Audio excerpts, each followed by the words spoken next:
Amelia Lily Carr was born on August 4, 1984. She grew up in Marion, Florida, with her parents, two older brothers, and younger sister. Amelia's childhood was far from ideal. From a young age, she was subjected to abuse by her own father and grandfather, the very people who were supposed to protect her and ensure her safety. When the authorities learned about the investigation involving minors, all four children were removed from the family. Amelia's father was arrested and held accountable. He was ordered to complete a court-mandated program. For some reason, he wasn't sent to prison. After a while, the children were returned to the family where the abuse resumed. This continued throughout Amelia's childhood and teenage years. The authorities turned a blind eye, believing her father had changed. Worst of all, the girl's mother also ignored what was happening. Even though she clearly saw how her daughter suffered, she did nothing. Amelia described the horror she felt almost every night when she went to bed. As soon as she heard the creak of floorboards outside her room, she knew her father or grandfather would abuse her again. At school, Amelia pretended everything was fine at home. She focused on her studies to achieve something in life and truly excelled. Her IQ was 125. Amelia was an excellent student and believed a good education would help her change her situation. When she turned 15, the abuse was still ongoing. But now Amelia began to fear for her younger sister, who was 13 at the time. She suspected that her sister was also being abused. The sisters were incredibly close. The younger girl was born with several congenital defects, and Amelia felt obligated to protect her. Amelia went to the school administrator and told them everything that was happening at home. As soon as the teachers learned about the abuse in the family, her father was immediately arrested. This time, he was actually charged and was set to appear in court. Amelia, her mother, and maternal grandmother were ready to testify. Instead of admitting guilt and trying to fix the situation, Amelia's father decided to take action. He wasn't going to spend time in prison and hired a hitman to get rid of his wife, mother-in-law, and eldest daughter all at once. But apparently, he was in such a hurry to deal with his family that he approached the wrong person. It turned out the hitman he hired was an undercover police officer.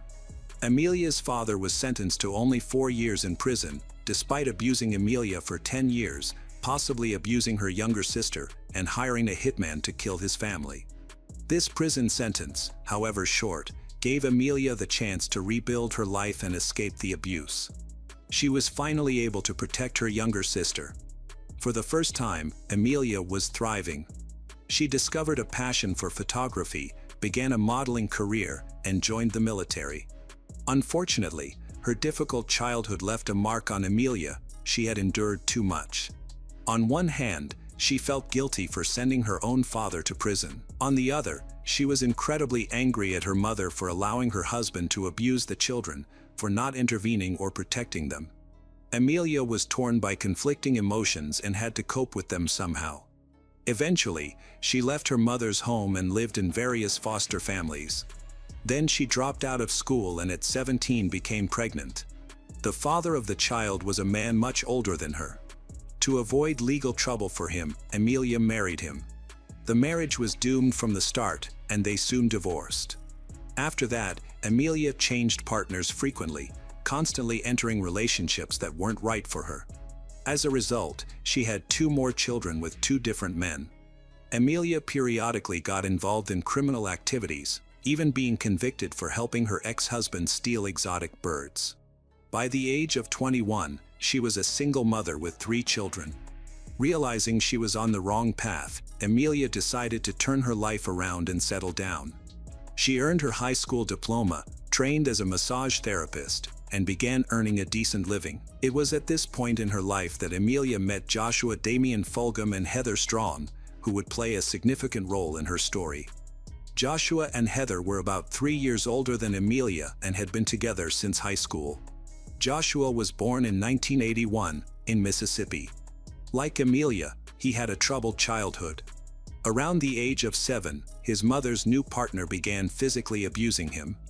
Joshua was frequently bruised and suffered several head injuries, causing him to repeat grades and eventually be expelled from school. His grandmother was his closest confidant. She understood him like no one else, tried to ease his suffering. Sadly, she passed away when Joshua was a teenager. This loss was devastating. His life spiraled out of control. He turned to alcohol, banned substance to cope, and became involved in criminal activities. Joshua committed arson, burglaries, eventually getting caught and spending time in juvenile detention centers. After one of his releases, he met Heather Strong. Heather, also 16, was kind and gentle, with a perpetually smiling face. She offered support, care. Heather worked as a waitress. When they met at the cafe, they were instantly drawn to each other. It was their first teenage love. When a family member attacked Heather, Joshua and his mother took her in. They began living together. At 18, Heather became pregnant with Joshua's child, and their first son was born. Joshua settled down, got a job in trailer construction, installation, so they were able to move out on their own. However, Joshua soon relapsed into banned substance use, and his life began to fall apart. He lost his job. They quickly ran out of money. To support his addiction, Joshua started selling banned substance and, eventually, producing psychoactive substances. His drug addiction dramatically changed his personality, making him angry, volatile, and aggressive. He began physically abusing Heather, cheating on her, and acting erratically. Concerned for her child, Heather packed her things, moved with the baby to her grandmother's house. This became a recurring pattern. Heather would leave, Joshua would pull himself together, clean the house, and beg her to return, promising he was done with banned substance and things would be different. But the cycle would repeat itself. During one of these periods of breaking up and getting back together, Heather became pregnant again. Deeming their life too unstable for another child, they decided to give the baby up for adoption. This difficult decision was a turning point for Joshua. He realized he needed to get his act together, or he would lose everything. In 2003, Heather and Joshua, now 21, tried to start over. They moved from Mississippi to Marion County, Florida, where Joshua's other grandmother lived. She helped them get back on their feet. Everything seemed to be going well until they met Amelia Carr. And then everything started to unravel, especially for Heather. At the time, Amelia was dating Jamie Acum, a childhood friend and the father of one of her children. Their relationship was complicated, marked by frequent breakups and reconciliations. After Joshua and Heather moved to Florida, the two couples met and began spending time together. Soon after, Heather became pregnant with her third child. Unfortunately, instead of becoming a loving father, Joshua relapsed. He became excessively aggressive and, frustrated by Heather's lack of intimacy due to her pregnancy, began cheating on her again. Somehow, Amelia and Joshua transitioned from friends to lovers. The death of a mutual friend in a car accident left them devastated. Seeking comfort, they turned to each other, slept together, marking the beginning of their affair. Amelia and Jamie were on a break at the time, so he was unaware of what was happening, and the lovers met almost daily. Heather, pregnant and vulnerable, remained clueless about the true nature of their relationship. When Heather gave birth, she bore the brunt of the childcare responsibilities. Joshua found spending time with Amelia far more appealing than caring for his newborn.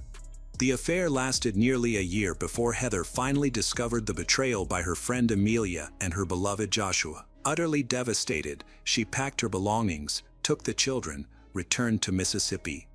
He realized he truly needed only Heather and that Amelia was merely a way to satisfy his physical desires. Joshua had never been truly in love with Amelia. After reflection, he ended things with Amelia and, 2 weeks later, went to Mississippi to win Heather back. He swore he would never look at another woman, that he couldn't be happy without her, and that he would devote himself to making her, the children, happy. Heather, swayed by his promises, took him back, marking the beginning of a turbulent and endless love triangle. Heather and Joshua lived in Mississippi for 5 months, during which time everything was wonderful. However, their decision to return to Florida proved disastrous. Back in Marion County, he almost immediately resumed drinking and using illegal substances, becoming aggressive once more. This behavior led to constant arguments and family disputes. After another breakup, Joshua ran back to Amelia, seeking solace in her bed. Unsatisfied with this arrangement, Heather now sought to bring Joshua back into the family. This cycle continued for months, with Joshua oscillating between the two women until all parties seemingly entered into a polyamorous relationship, a relationship structure characterized by having romantic relationships with multiple partners with the consent of all involved. Rumors even circulated that Heather and Amelia were also in a relationship with each other. Both women wanted Joshua all to themselves and put up with sharing him because they were afraid he would leave them. In June 2008, Heather approached her 26th birthday, ended her relationship with Joshua because she no longer wanted to compete for his attention. Shortly after this breakup, Heather, who had been working part-time as a nanny for Ben, a single father, began a romantic relationship with him. Heather was attracted to Ben's calm personality and felt a real connection with him. Furthermore, their children were close in age. Their friendship developed into a romance after Heather finally separated from Joshua. Heather was finally happy, enjoying a respectful relationship with someone who looked forward to her coming home. Their children got along well, making everything seem perfect, except for one issue: Joshua. He refused to let Heather be happy without him. Initially, he disbelieved that she would actually leave him and build a life of her own. But upon realizing the reality, he became obsessed with Heather and Ben's relationship. Joshua began stalking them, driving by Ben's house at night, waiting for them on the street, and even making violent threats if they didn't break up. Meanwhile, Joshua was still living with Amelia, who either didn't care about his obsession with his ex or was willing to tolerate his behavior as long as he remained with her. By November 2008, Heather and Ben had been in a stable, loving relationship for approximately 5 months, and they were both happy. Joshua and Amelia were also still living together. That summer, Amelia became pregnant. In November, Josh proposed to her. News of the engagement quickly reached Heather. Her good mood vanished. She had borne Joshua 3 children, stood by him through the toughest times, endured his unbearable behavior, and yet another woman received his proposal. This deeply hurt Heather, caused her immense pain. She began reevaluating her relationship with Ben and concluded that she was still in love with Joshua. After telling Ben she wanted to end things, Heather called Joshua and said she wanted to reconcile. Naturally, given the choice between Amelia and Heather, Joshua always chose Heather. He immediately broke things off with the pregnant Amelia and asked for the engagement ring back. A few days later, Joshua proposed to Heather with the same ring. Then, Joshua and Heather registered their marriage, officially exchanging vows. A mere 10 minutes after the ceremony, Joshua called Amelia for a friendly chat that was just the beginning. Within days of the wedding, Joshua and Heather began arguing. There was no honeymoon period. Things deteriorated so rapidly that a week and a half after the wedding, Joshua pointed a shotgun at Heather's face, threatened to shoot her. Terrified, Heather called the police. Joshua was arrested and charged with aggravated assault with a firearm. He was sent to jail to await trial. At that moment, Heather sold her engagement ring and, while Joshua was in jail, began dating a man named Jamie Acum. Jamie had appeared earlier in the story. He was Amelia's ex-boyfriend and the father of one of her children. He was also Joshua's best friend. When Joshua and Heather first moved to Florida, they hung out as couples and often spent time together as a group of 4. During this time, Amelia visited Joshua in jail. He was furious at Heather for putting him behind bars, even though he was the one who threatened her with a shotgun. Joshua was convinced Heather had deliberately set him up to ruin his life. Now he and Amelia were together again, and Joshua constantly vented his grievances about Heather to her. Wanting to be the only one, Amelia egged him on even more. Deep down, she wanted her rival gone from their lives forever, believing that the only way to stay with Joshua was to eliminate Heather. Joshua was already on edge in jail, and Amelia kept pressing his sore spots. At some point, it worked. Joshua no longer wanted Heather. Now, he wanted to be with Amelia alone. But he was in jail awaiting trial, and something needed to be done to make Heather drop the charges. The wildest part of this whole situation was that Amelia and Heather were still on good terms. They weren't best friends, but they communicated normally. Amelia sometimes looked after Heather's children when she needed to step out. Amelia would come to Heather's house and try to convince her to drop the charges against Joshua. She tried to remain calm until she learned that Heather was dating Jamie, the father of one of her children. At that moment, everything changed, and Amelia lost her temper. She grabbed a knife, held it to Heather's throat, and demanded that she drop the charges. Amelia eventually calmed down, but she now deeply resented Heather. Driven by her resentment, Amelia offered $500 to acquaintances, friends, and relatives to break her neck. Amelia's actions escalated when she offered Jamie money to kill his girlfriend, Heather. The people she approached with such a wild request thought it was a joke, and naturally, no one agreed. However, the information reached Heather, terrifying her. She dropped the charges against Joshua. On February 6, 2009, after a month in jail, Joshua was released, and events took a tragic turn. Immediately upon leaving jail, he felt an urgent need to see his children. He went to Heather's house and discovered she was now dating Jamie, his best friend. Furthermore, Jamie was driving Joshua's car. Joshua was furious that Heather had replaced him so quickly. He yelled, cursed, and declared he would take custody of their children away from her. She retorted that he wouldn't see the children at all until he changed his behavior. Joshua seemed to ignore the part about changing his behavior.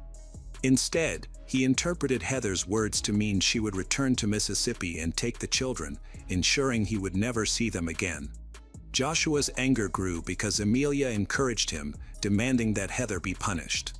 9 days after Joshua's release, Heather Strong disappeared. No one had any idea where she could have gone. On February 15, 2009, Heather didn't show up for her shift as a waitress at a gas station cafe. She had never missed work before, and this was very uncharacteristic. Earlier that day, Heather had called her boyfriend, Jamie, tearfully saying that Joshua was coming to pick up his children and that she would try to convince him to leave them alone. Jamie was used to the constant drama between the former spouses and didn't pay much attention to the call. But when he returned home that evening, neither Heather nor the children were there. Some of their belongings were also missing, suggesting she had gone somewhere. Jamie tried calling Heather, but she didn't answer. Then he called Joshua, who told Jamie that Heather had come back to him and they were a family again, asking Jamie not to bother them anymore. Jamie wasn't surprised. He had accepted that Heather and Joshua would occasionally break up and make up, so he reluctantly let it go. 10 days passed since Heather's disappearance. Joshua told everyone that Heather had brought him the children and then left for Mississippi because she needed a break. But that didn't sound like Heather at all. People began to suspect something was wrong. Heather would never have left her children with Joshua for such a long time because she didn't trust him. Gradually, the rumors reached Mississippi.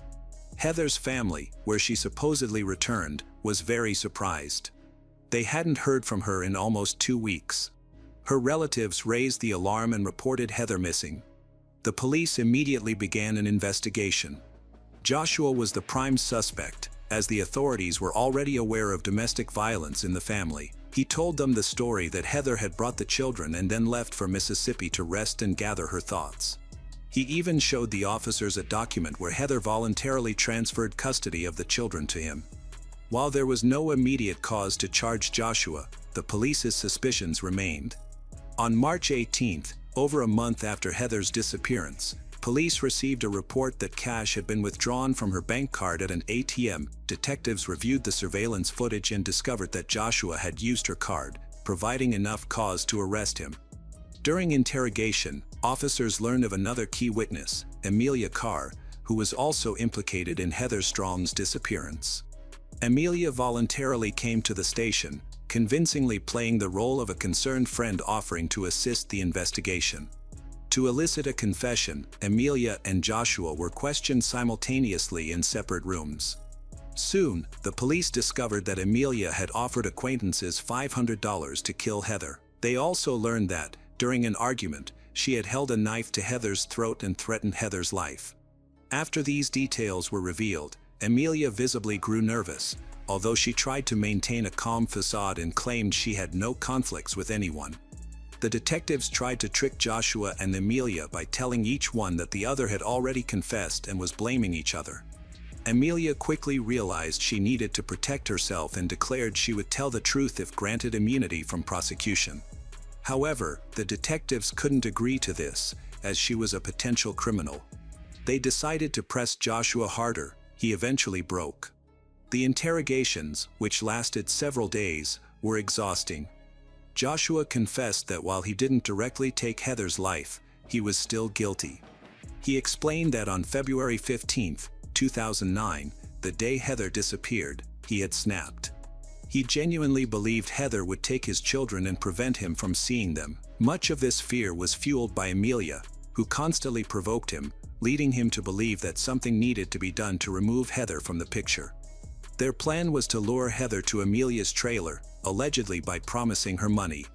Heather brought the children to Joshua's house and then they ended up at Amelia's trailer. Inside, an argument erupted between Heather and Joshua, during which an enraged Amelia stormed in and struck Heather on the head with a flashlight, causing her to lose consciousness.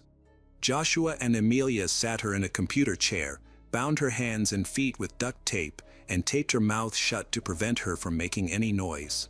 When Heather regained consciousness, Joshua presented her with a document where she voluntarily transferred custody of the children to him and demanded she sign it. At first, Heather refused, so Joshua threatened her life. Eventually, Heather signed the document, seemingly giving Joshua what he wanted. However, Amelia intervened, convincing Joshua that letting Heather go was dangerous because she would seek revenge. She argued that the only way to silence her was to eliminate her permanently, and Joshua agreed. Amelia first tried to break Heather's neck, relying on her skills as a massage therapist, but she lacked the strength. Next, she put a trash bag over Heather's head and wrapped duct tape around her neck in an attempt to suffocate her, but that also failed. Finally, Amelia pinched Heather's nose shut, cutting off her air supply. With her mouth taped shut, Heather had no way to breathe. She initially resisted, but soon her body went limp.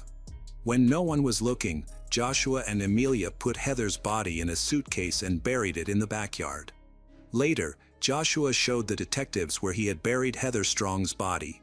Although the police now had Joshua's confession, Amelia remained silent. The detectives lacked any concrete evidence proving her direct involvement in the crime and struggled to extract the truth from her. That's when Joshua's sister intervened. She came to the police station and offered to elicit a confession from Amelia, not wanting her brother to be convicted for a crime primarily orchestrated by someone else. The investigators arranged a meeting between Joshua's sister and Amelia, equipping Joshua's sister with a listening device. As the women were friends, a walk in the park together wouldn't arouse suspicion. During the walk, Joshua's sister insisted that Amelia tell her the truth. Unaware that her friend was wearing a wire, Amelia fully corroborated Joshua's story, describing the various methods they used to try to kill Heather. The detectives listened to her entire account. This provided the police with the evidence they needed. Amelia Carr and Joshua Damian Fulgham were charged with kidnapping and first-degree murder. While in jail awaiting trial, Amelia gave birth to her fourth child, who was immediately given up for adoption.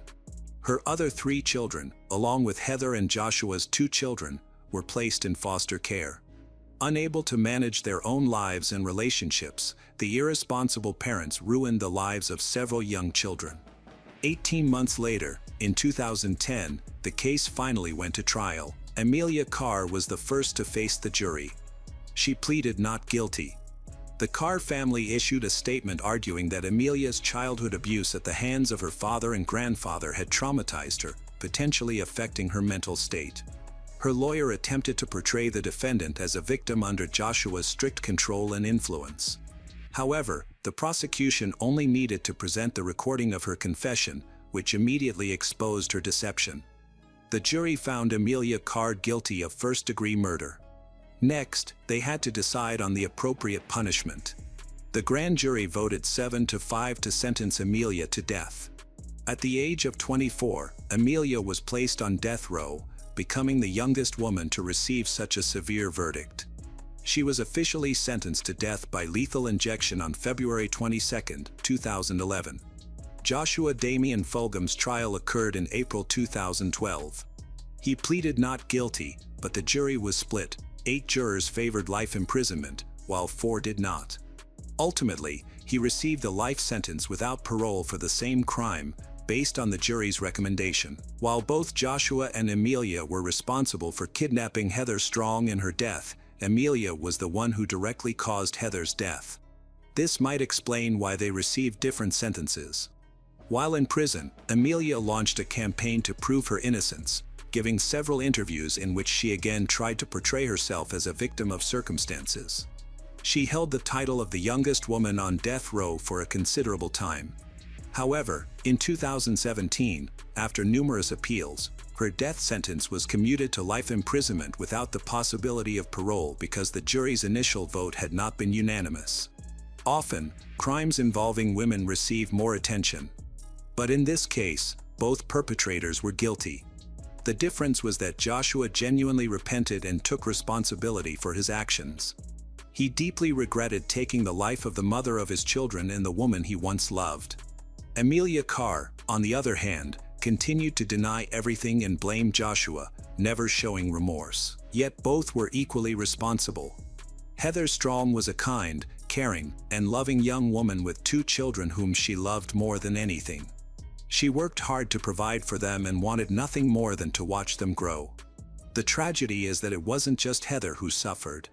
Her children lost both parents at once.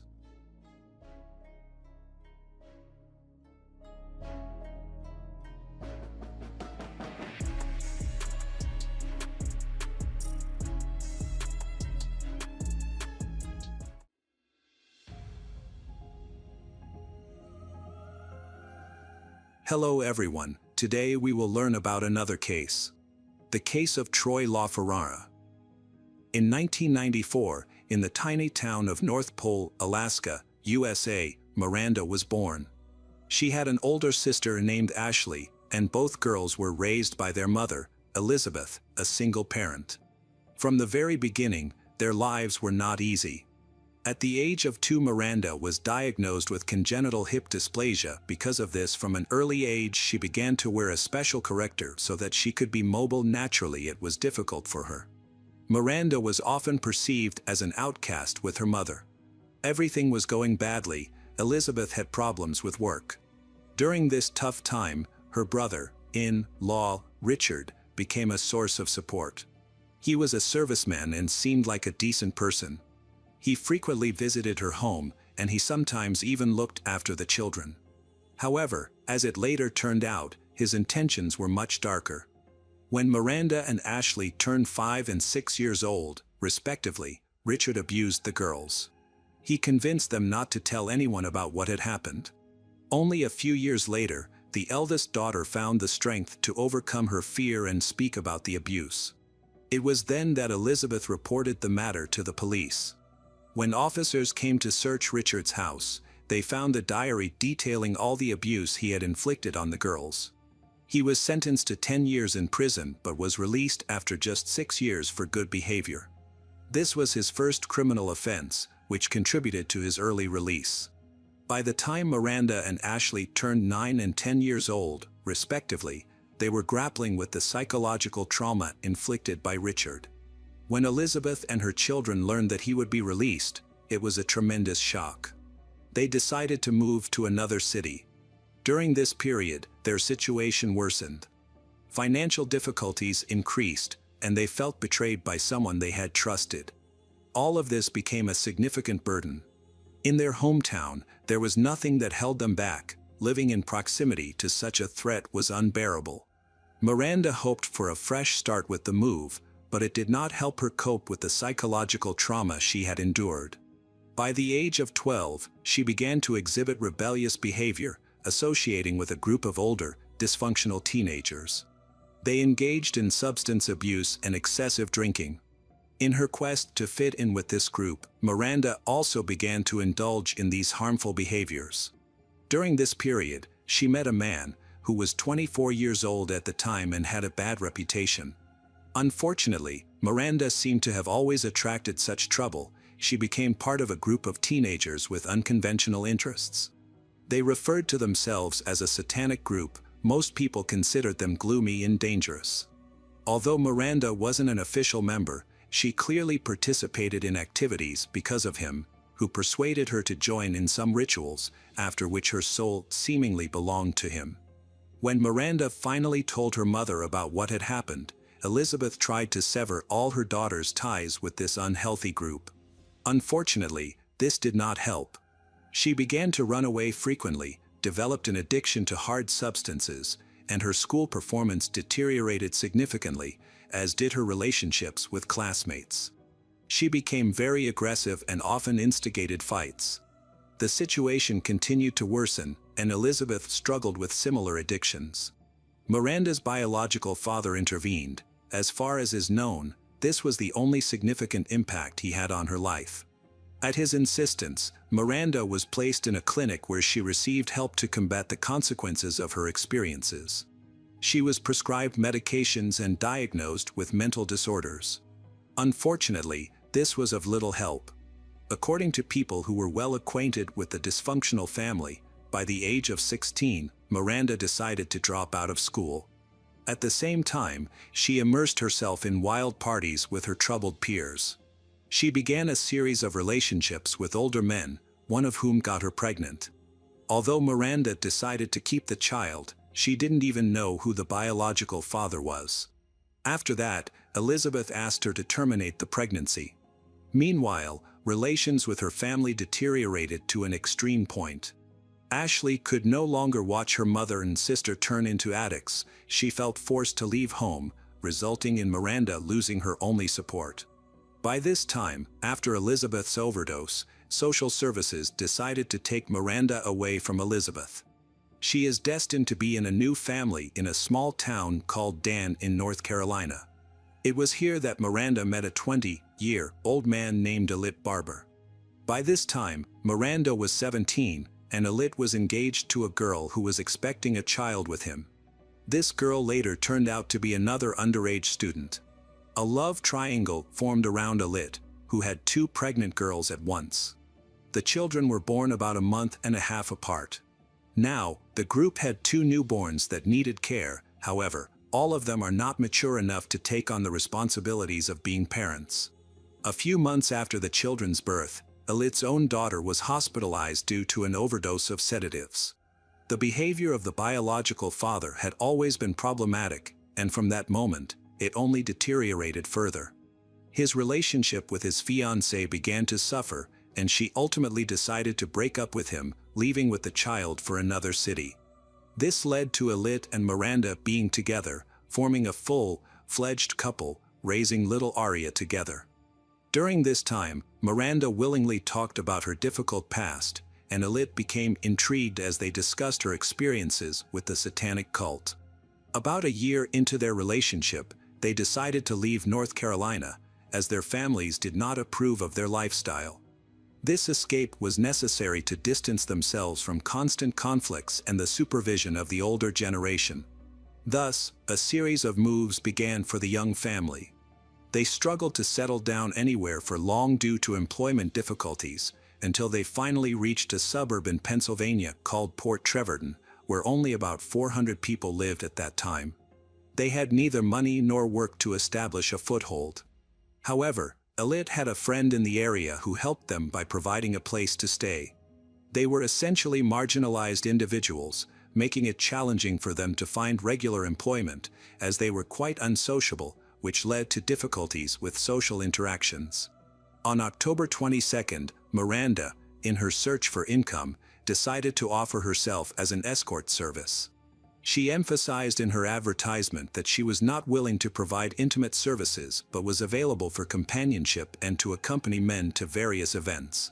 Outwardly, she seemed quite pleasant, and she met several men for $80, engaging in conversations but without intimate contact. It is difficult to say for sure whether she truly adhered to the boundaries she set.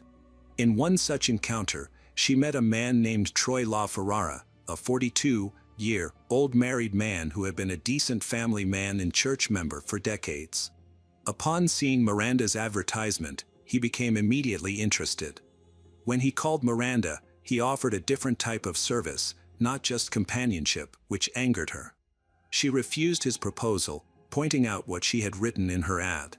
After some time, however, disturbing thoughts began to plague her mind.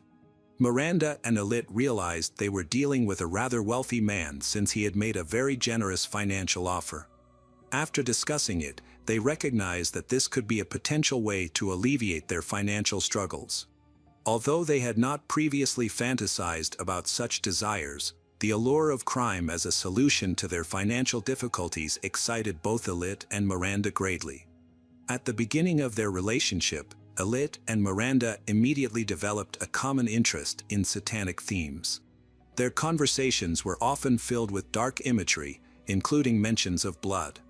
They did not plan to kill a specific person, however. They would often end such discussions with thoughts of finding a victim and experiencing what it was like to take a person's life. When Troy made his generous offer, Miranda calmed down after the unsettling proposal and began discussing the situation with Alit. Troy lived in another city, and their correspondence took place via the internet, which could easily be deleted along with the removal of profiles. They were not connected in any way in real life, making him an ideal target for murder.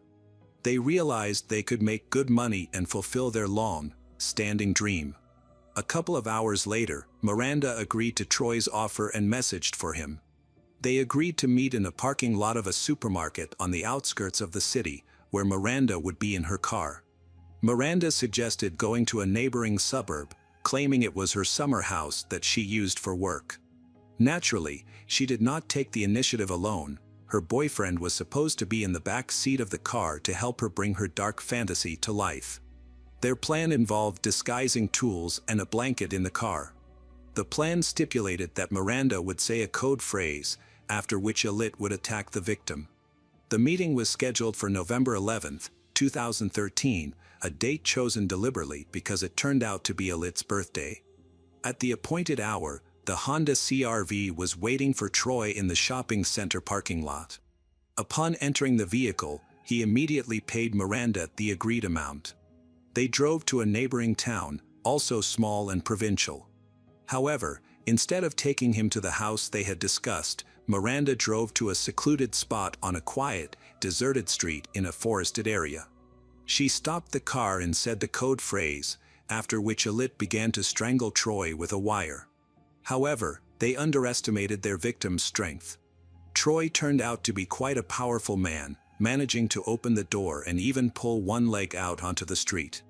Alit quickly weakened. Miranda grew nervous because everything was supposed to have ended long ago, yet it did not go according to plan. They did not expect such resistance. The worst part was that Miranda saw headlights approaching in the rearview mirror, which made her realize they could be caught. She took out the knives they had prepared for a bloody massacre, began to stab Troy multiple times in the chest, neck, face, and stomach. When Troy stopped struggling, ceased showing signs of life, Alit got out of the car, put his leg inside, and closed the door from the outside. He then resumed his position in the back seat, and they fled the scene. They drove to another isolated area in the suburbs, where they stripped Troy of his wallet, expensive watch, jewelry, and anything else they could find, except for his mobile phone. Alit insisted they leave the phone behind, fearing they could be tracked by geolocation. They disposed of Troy's body by the side of the road and drove away, convinced they had committed the perfect crime. Miranda and Alit stopped at the nearest Walmart to purchase cleaning agents to tidy up the car interior. They bought special compounds for the seats and mats, as well as a set of gloves for their cleaning efforts. The front of the car was covered in blood, and cleaning it thoroughly took them several hours. They went to another secluded location to wash away the blood. Afterward, they decided to celebrate Alit's birthday. They went to a restaurant and then to a strip club, using the money stolen from their victim. Alit and Miranda simply continued living their lives as if nothing had happened. The next day, a couple of random witnesses stumbled upon Troy's body, which was not even covered with branches or dirt. The man had been carelessly discarded like trash, with 20 stab wounds and marks of strangulation on his neck. Naturally, witnesses immediately called the police. When law enforcement arrived, they discovered not only the body but also the cord from the electrical device used for strangulation. The body was identifiable because a mobile phone remained in the victim's pocket. The police checked the call history and found that on November 11th, he had contacted only 2 numbers, his wife and 1 unsaved number. After investigating the unsaved number, the police traced it back to Miranda and obtained her details, including her residence. She immediately piqued the investigators' interest. Within minutes, the police were on their way to her house. Miranda was detained and taken to the station for questioning. From the very beginning, the story unfolded. Miranda denied any involvement in the crime and claimed not to know the victim. Nevertheless, it was obvious that she was nervous and acting suspiciously. It was enough for the detectives to ask for her mobile phone for her testimony to begin to change. At first, she vehemently refused to provide her mobile phone, but as the detectives examined the contents of her correspondence and contacts, Miranda grew more and more anxious. Despite their efforts, they were unable to find the necessary information immediately. Miranda had nothing to present, and so they simply let her go. When Miranda returned home, something changed within her. She began to confide in the first person she met, her friend, about the murder. However, she did this so abruptly that it seemed awkward from the very start. The young man tried to convince Miranda that she should return to the police and confess everything. Her husband, Elit, joined the conversation and acted shocked by the story. Miranda clearly felt remorse. She confessed to her friend that she had stabbed the victim with a knife, but she did not mention Elit at all. Throughout the conversation, her husband never confessed to even being present in the car. Even the friend got the impression that he was manipulating Miranda, trying to impose a greater sense of guilt on her, which seemed strange. Instead of taking any part of the blame, Elit feigned shock and even began to cry. The friend did not suspect Elit could be involved in the crime. On the contrary, he believed Elit to be innocent. Miranda struggled with her thoughts most of the night. Finally, around 4 a.m., she gathered her strength and returned to the police station, where she recounted the murder, insisting that it had been self-defense. She confessed that she had agreed to meet Troy but not to provide intimate services. She had only intended to escort him. However, when Troy insisted on paying for intimate, Miranda informed him that she was only 16, which seemed to unsettle him. She claimed he would face criminal prosecution if she reported him to the police. This was a lie, as she had just turned 19. Miranda was clearly trying to shift some of the blame onto the victim to justify her actions. According to her, instead of backing off, Troy began to force her to have intimate. When he realized she was not going to comply, he became aggressive, and she felt that her life was threatened. Recalling her childhood experiences with her Uncle Richard, she claimed to have defended herself. However, Miranda's words sounded implausible. The 20 stab wounds she inflicted, which did not resemble defensive wounds. Moreover, a cord was found with which Troy had been strangled, leaving a mark on his neck that contradicted Miranda's account. It appeared that a third party had been involved. To verify her claims, the police began tracking movements before the meeting. They quickly found surveillance footage filmed in the parking lot just 5 minutes before the scheduled encounter. The recording showed an unknown young man hiding in the back seat of the car, who was soon identified as 22-year-old Elit, Miranda's husband. It was decided to question him. The criminals clearly had not thought through their plan, as they lacked a coherent version of events. As a result, Elit provided a version that was completely different from Miranda's account. Detectives immediately noted that while Miranda was very emotional, Elit showed no feelings. He was cold but surprisingly quick to talk, as if he had long wanted to discuss the crime. While describing the attack, Elit spent much more time discussing the purchases made with the stolen money, including a detailed account of the food they had eaten on his birthday. His lack of concern about the murder was unsettling. After this, Elit and Miranda were arrested and remained in custody until the hearing. However, by that day, both had retracted their statements, now claiming their innocence. This contradicted what Miranda had said during a television interview shortly before the hearing began, where several journalists had spoken to her. Miranda participated in a viral interview, stating that this was not her first experience with such circumstances, and claimed she had stopped counting the victims after reaching the 22nd murder from 2008 to 2013. However, all this seemed absurd. The family spoke out in defense of Miranda, and everyone who knew her well insisted that she had lied her entire life. The reasons for her actions were always the same: Miranda just wanted to draw attention to herself and enjoyed it. Despite this, she insisted that all the murders began when she became a member of a Satanist group in her teens. Miranda avoided details and did not even know the names of the victims, yet she persistently called herself a serial killer. She claimed that her group only killed those who committed bad deeds, for which she was nicknamed Dextrin. During her conversations, she was unable to provide details about these episodes, of which she claimed there were many more. She mentioned living in Alaska during this period, where there were reportedly many missing people. It seemed that all this was a blatant lie. Additionally, her behavior clearly did not align with that of an experienced criminal. She even left the victim's mobile phone right in his pocket without hiding or destroying it. Troy LaFerrara was actually the first victim. During the investigation, it turned out that 2 more men had responded to Miranda's ad, but they did not come, thus saving their lives. However, there were opposing opinions. Psychologists worked extensively with her, and some were convinced that she had killed people before. She frequently talked about her life, including all these alleged ritual murders, and recounting these stories was one of her favorite activities during their relationship. She spoke eloquently about these stories, although she refused to repeat them to journalists, claiming it was to protect the other participants in the murders.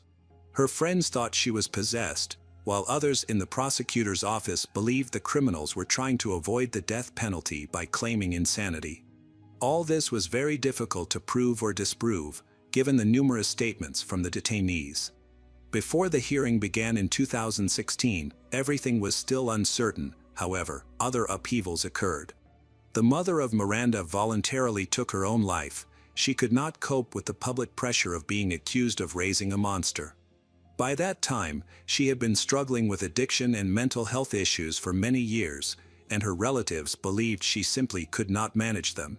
She did not leave a suicide note, so it is not known for certain how much influence her daughter had on this decision.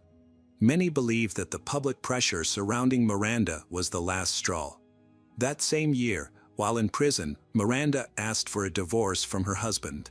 She continued to insist that she was a victim from the day she was born, claiming she was surrounded by manipulators, liars, and criminals.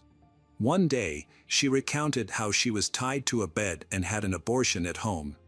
This happened after she told her mother she was pregnant but did not know by whom. Her ex-boyfriend allegedly forced her into prostitution from the age of 12. However, it is difficult to determine which, if any, of these claims were true. Despite being diagnosed with several abnormalities in the hospital, it remains uncertain whether she ever took medication for conditions such as attention deficit disorder, schizophrenia, or bipolar disorder.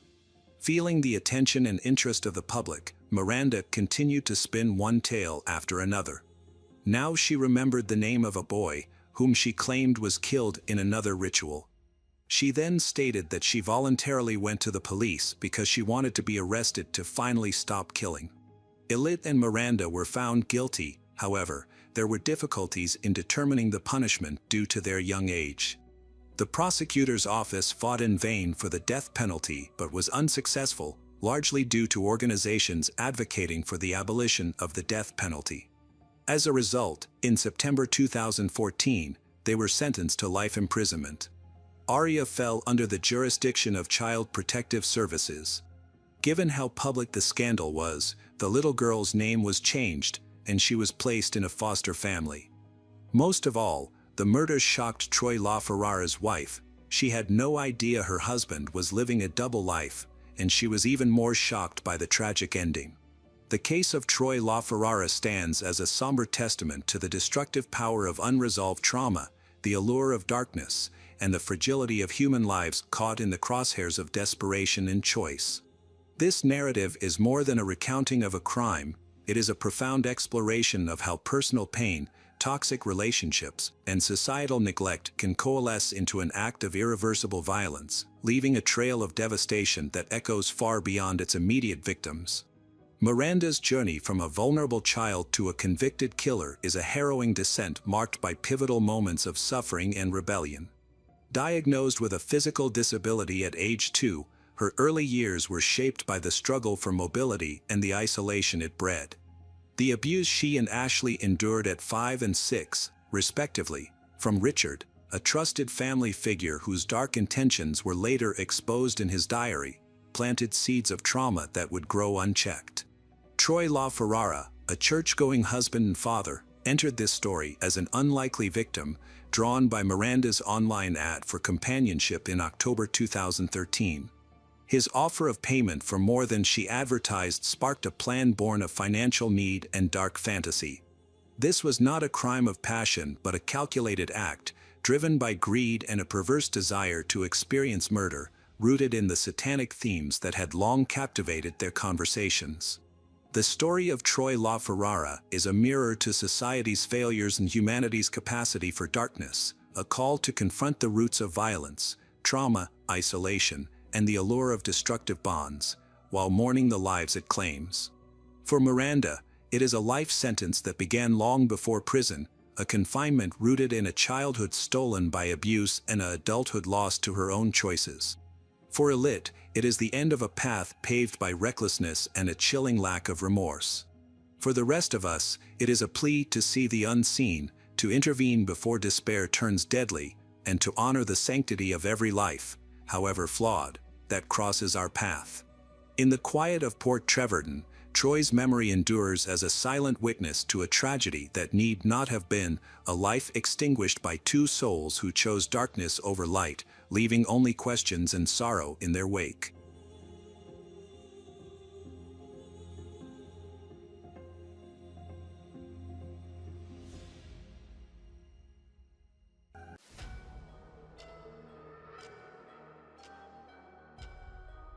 Welcome back, detectives.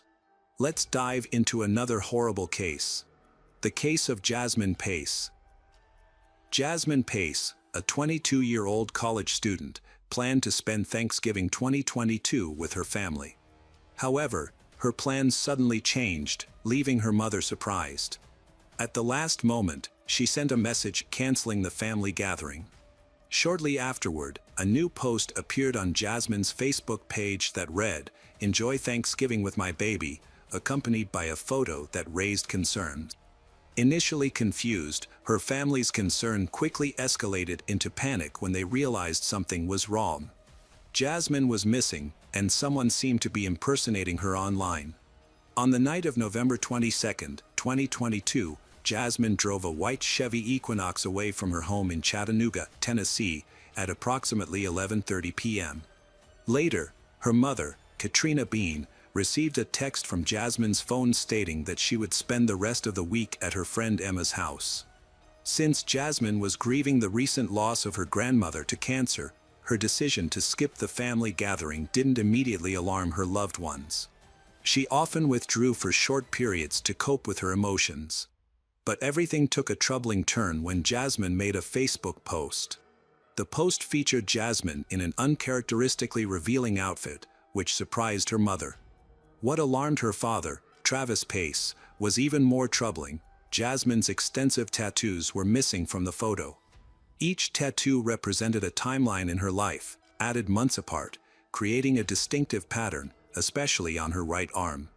The glaring absence of these tattoos confirmed the post was fake, and Jasmine's family realized the situation was far worse than they had imagined.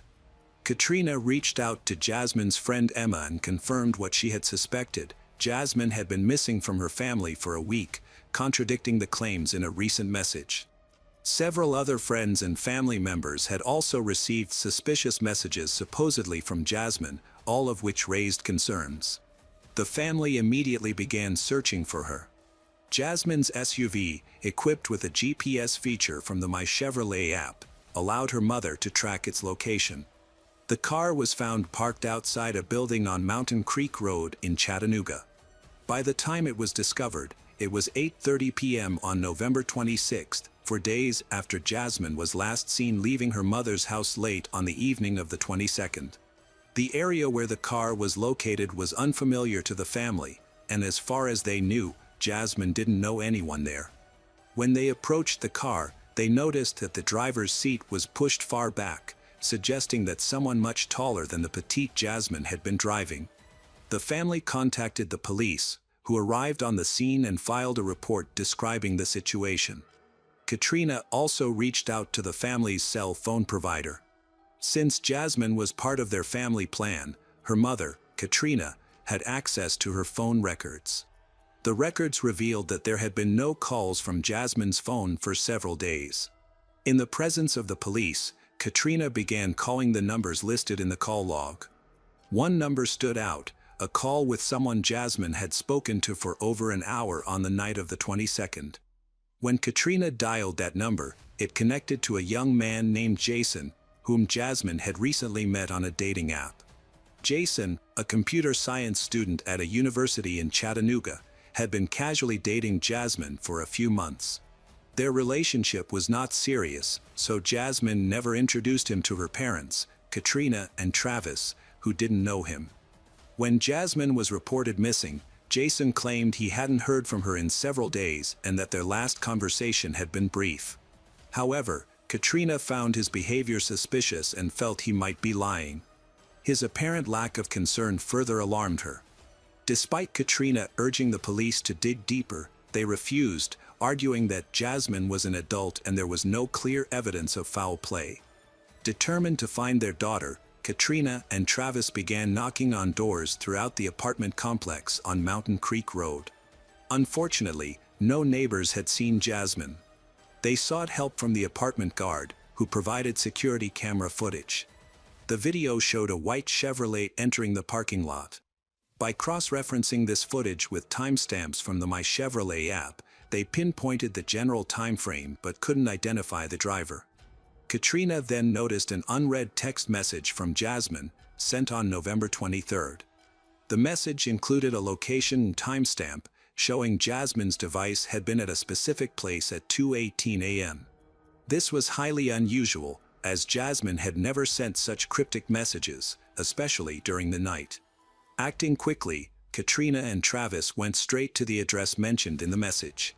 Jasmine's parents, Katrina and Travis, knocked on every door in the building, paying particular attention to room 210. Neighbors mentioned hearing a loud noise from that unit around 2:15 a.m. on November 23rd.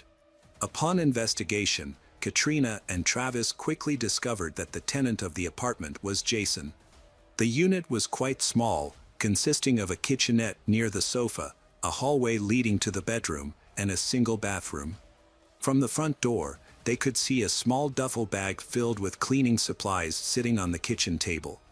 While searching, Travis found Jasmine's driver's license and credit cards in a drawer. They called the police again, but after speaking with Katrina and the neighbors, the officers left, citing a lack of immediate evidence of foul play. Frustrated by the lack of action, Katrina went back to the apartment several times over the next few hours. She collected items like laptops, electronics, cell phones, a camera, and an iPad, anything that might offer clues to her daughter's whereabouts. She and Travis also searched the trash cans outside the building. Nearly at midnight, the police finally returned to room 210 with a search warrant and officially began their investigation. During the inspection, they observed suspicious stains resembling blood in multiple areas, on the wooden floor in the living room, the linoleum in the bathroom, and the carpet in the bedroom. They also discovered blood stains on the bathroom doors and walls. The substantial amount of cleaning supplies found in the apartment further heightened suspicions. At the scene, police seized a pair of white sneakers and blue pants for further investigation. In the living room, broken glass fragments hinted at a possible violent altercation. In the bedroom, the furniture appeared to have been moved, suggesting attempts to conceal signs of a struggle. This discovery led investigators to focus more intently on piecing together the unsettling clues surrounding Jasmine's disappearance. In some parts of the apartment, it was evident that furniture had been rearranged to hide evidence. A kitchen knife was found on the bed, and stains that could potentially be blood were present in nearly every room. A forensic team was brought in to apply a specialized solution designed to detect traces of blood. The investigation shifted from a missing persons case to a murder inquiry. Detectives obtained CCTV footage from the apartment building and nearby areas to construct a timeline of Jason Chen's movements, hoping it would lead to locating Jasmine Pace. Investigators confirmed that Jasmine arrived at 110 Tremont before midnight on November 22. Her Chevrolet was seen entering the building's parking lot and later leaving, with investigators tracking the vehicle to the apartment complex where Jason lived. The day after her arrival, Jasmine was recorded leaving the building, wearing a hoodie. A surveillance camera at the apartment's entrance captured Jason leaving multiple times, including at 7:30 p.m. Just 3 minutes later, someone in a light-colored sweatshirt was seen driving Jasmine's SUV to the Signal View condo, where the vehicle was abandoned. On November 23, 2022, Jason took several suspicious trips. In the morning, he went to Walmart and purchased hydrogen peroxide, cleaning supplies, and a pair of white sneakers, which were clearly visible on the store's surveillance footage. These sneakers were later found discarded in a trash can near the apartment complex. That evening, Jason visited Ugrin to buy a pack of paper towels. Between the Walmart trip and disposing of some clothes, investigators believe Jason was attempting to conceal evidence. His movements were monitored through various surveillance videos across Chattanooga, where his distinctive white sweatshirt made him easily identifiable even in blurry footage. Around 6 p.m. on the 23rd, a man in a white sweatshirt was filmed struggling to move a large suitcase from the apartment entrance to the parking lot. Shortly afterward, Jason's black Toyota Camry was seen driving away. On November 29th, a week after Jasmine's disappearance, Jason was found at his parents' home. The arresting officers in Nolanville observed cuts on Jason's arms and legs, suggesting a violent encounter. A search warrant was issued for the home, resulting in the seizure of a black backpack and handwritten notes from the room Jason had been staying in. The notes appeared to show him trying to construct his version of the incident. Detectives discovered Jason had last seen Jasmine on November 19th, according to notes he made. He claimed they had spoken and mentioned that Jasmine struggled with mental health issues. Jason seemingly prepared for his eventual questioning by portraying Jasmine as homeless. During a search of Jason's backpack, detectives found his phone and a SIM card removed from Jasmine's phone. Upon examining Jason's phone, investigators recovered a photo of Jasmine standing in his bathroom on the night she disappeared. They also found screenshots of text messages from Jasmine, though the content of the messages was missing. The morning following Jasmine's apparent death, Jason sent her a photo captioned, "Slept like a baby," followed by a text later that day saying, "We'll meet again tonight." Metadata revealed the photo had been taken 2 years earlier. Jasmine's phone records showed she visited Walmart with Jason on the morning she disappeared, but surveillance footage only captured Jason shopping alone. Investigators traced Jason's movements, revealing that he loaded a large suitcase into his Toyota Camry and drove to Suck Creek Road near the riverbank. On December 1st, Thursday, investigators found a suitcase along the riverbank. It belonged to Jason and contained Jasmine's body. She was wrapped in 3 garbage bags and restrained with handcuffs. Her right hand was cuffed to her right ankle, while her left ankle was cuffed to her right elbow. The handcuffs were basic models, not police issue, with one chain broken. An autopsy confirmed Jasmine had been fatally attacked, with the bullet concentrated in a single area of her body.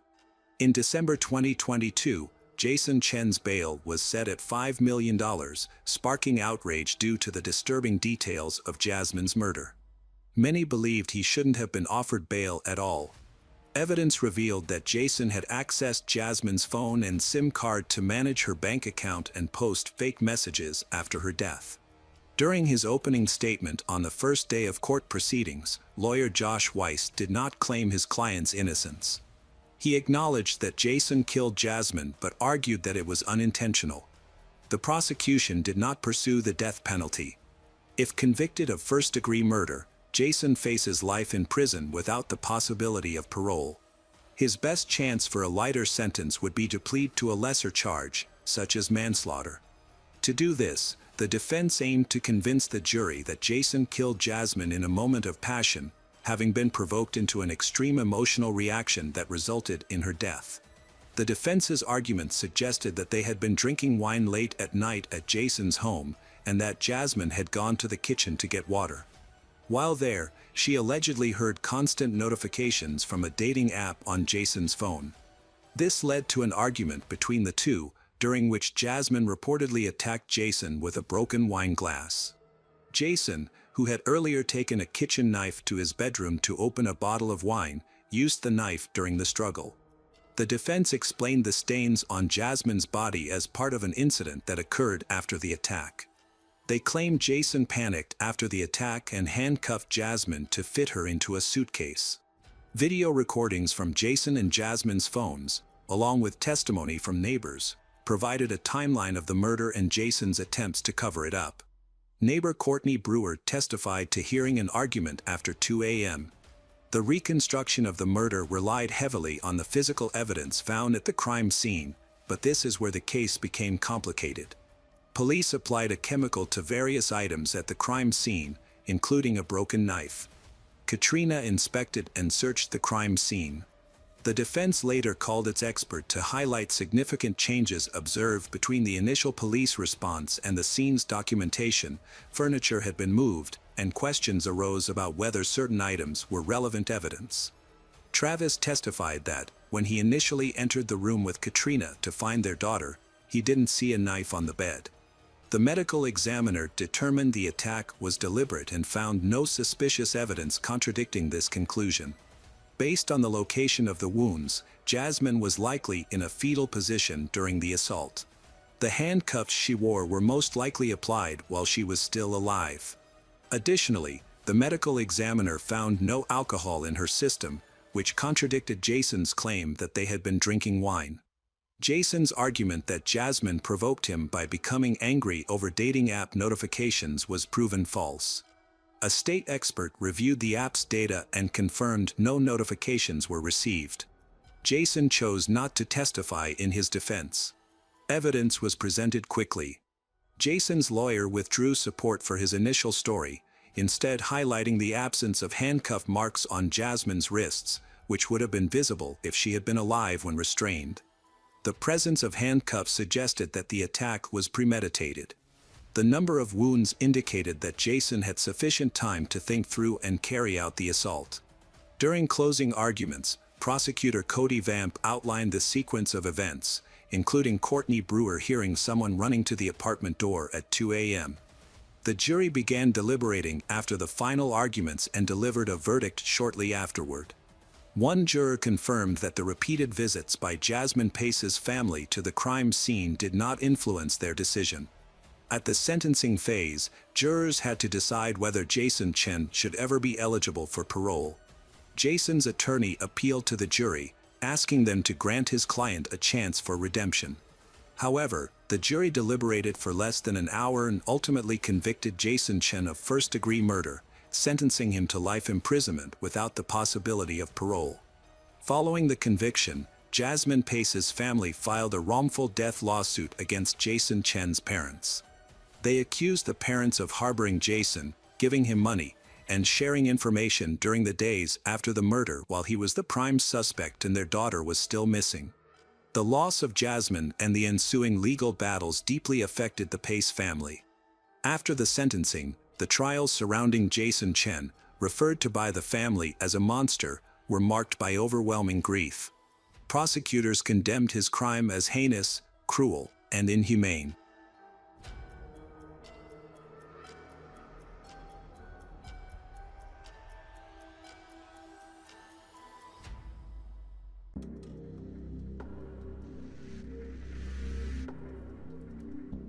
Hello everyone, today we will learn about another case. The case of Sweppel family. Stephen Sweppel graduated from a local university in the 80s with a degree in business and planned to build his finances during his studies. He worked various jobs, including as a bartender and lifeguard, but he always remained modest. When Stephen met Cheryl, they got to know each other, and the lovers became inseparable. Thus began a relationship in which they complemented each other excellently. At university, she was very smart and loved working with children. Therefore, she became a social studies teacher, actively participating in everything from book and religious gatherings to various events with her beloved.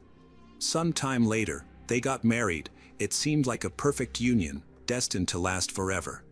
After several unsuccessful attempts to have children, Cheryl decided not to take any risks. As a result, they decided to adopt. Cheryl has adopted 4 children into her family, which was a thrilling experience for her, as she had always wanted to be a mother for those who needed it during their childhood.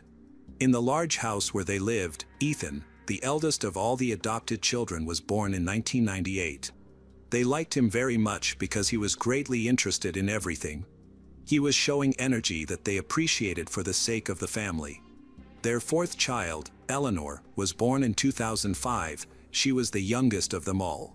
Events brought a stable income, therefore, their family was always filled with warmth and harmony. This is not a classic story of career success. Cheryl left her school job after more than a decade, allowing her to spend more time with her children. She regularly started visiting her children's parents and grandparents, who lived a few kilometers away. They became local celebrities. A wealthy family adopting 4 children took on real parental roles. They wanted to give their growing generation as much as possible. In February 2008, everything turned upside down. The bank found itself in danger due to an incident involving the theft of over $500,000. Investigative organizations that were involved dismissed Stephen. But that was not the end. The investigation lasted longer than necessary to maintain its progress since there was no overwhelming evidence of his involvement. Ultimately, it was revealed that his position was affected by the economic crisis in 2007, related to problems in the mortgage market and over-indebtedness. Stephen sought to create a financial cushion that was plausible, as he was hard at work during that period. In a constant state of stress, a person is prone to making mistakes. New information reveals that throughout this time, they were indeed becoming the center of public attention, as the waste of such an amount appeared to be a source of sensational news regarding involvement in financial crime. Stephen lived under significant, constant pressure, especially from Cheryl, which irritated him. Totaling $559,040 over 7 years, was also reported. Stephen has pleaded not guilty, but has indicated to investigators that he did indeed transfer the money into a personal account. Like Cheryl, others did not understand that real problems had begun, which posed a significant issue for the family. More information on the 2008 financial crimes indicated that bail was set to remain free, scheduled for April 21st of the same year.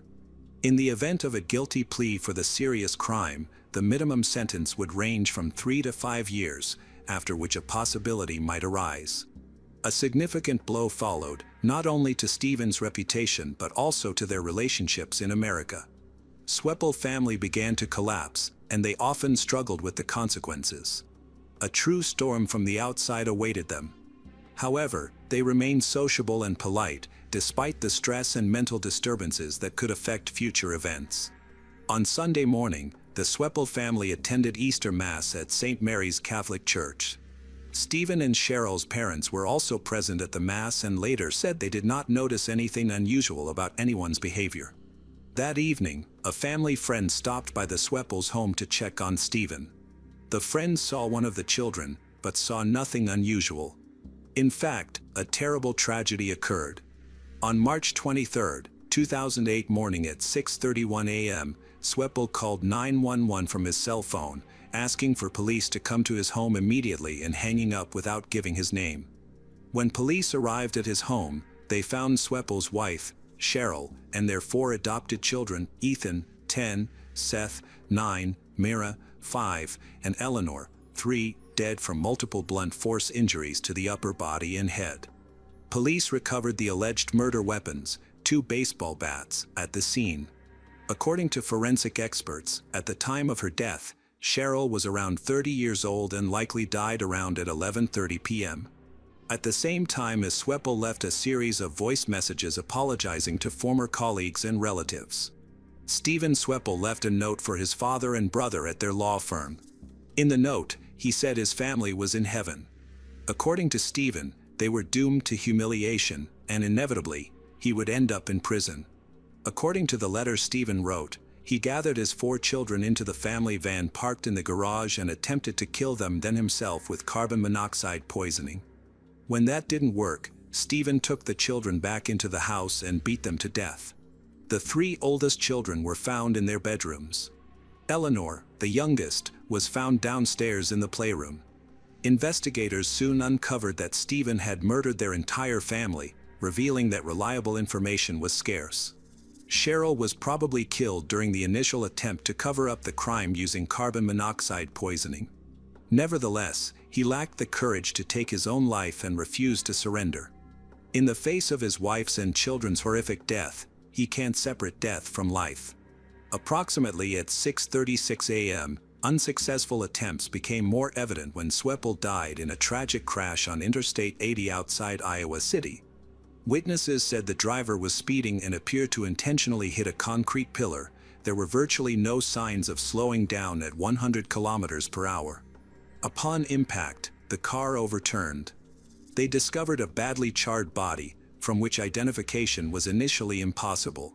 The community reported that the threat was gone, not ignoring the risk that he may have orchestrated his death to evade justice. The charred remains were identified using dental records, to everyone's relief amidst the horrifying events now unfolding. It was hard to comprehend that they had been a respectable family, even if a bit of alcohol mixed with substances had been a fabrication that no one could believe or confirm. His loved ones often felt overwhelming sorrow. The event struck the entire community hard, as their lives had been brutally cut short.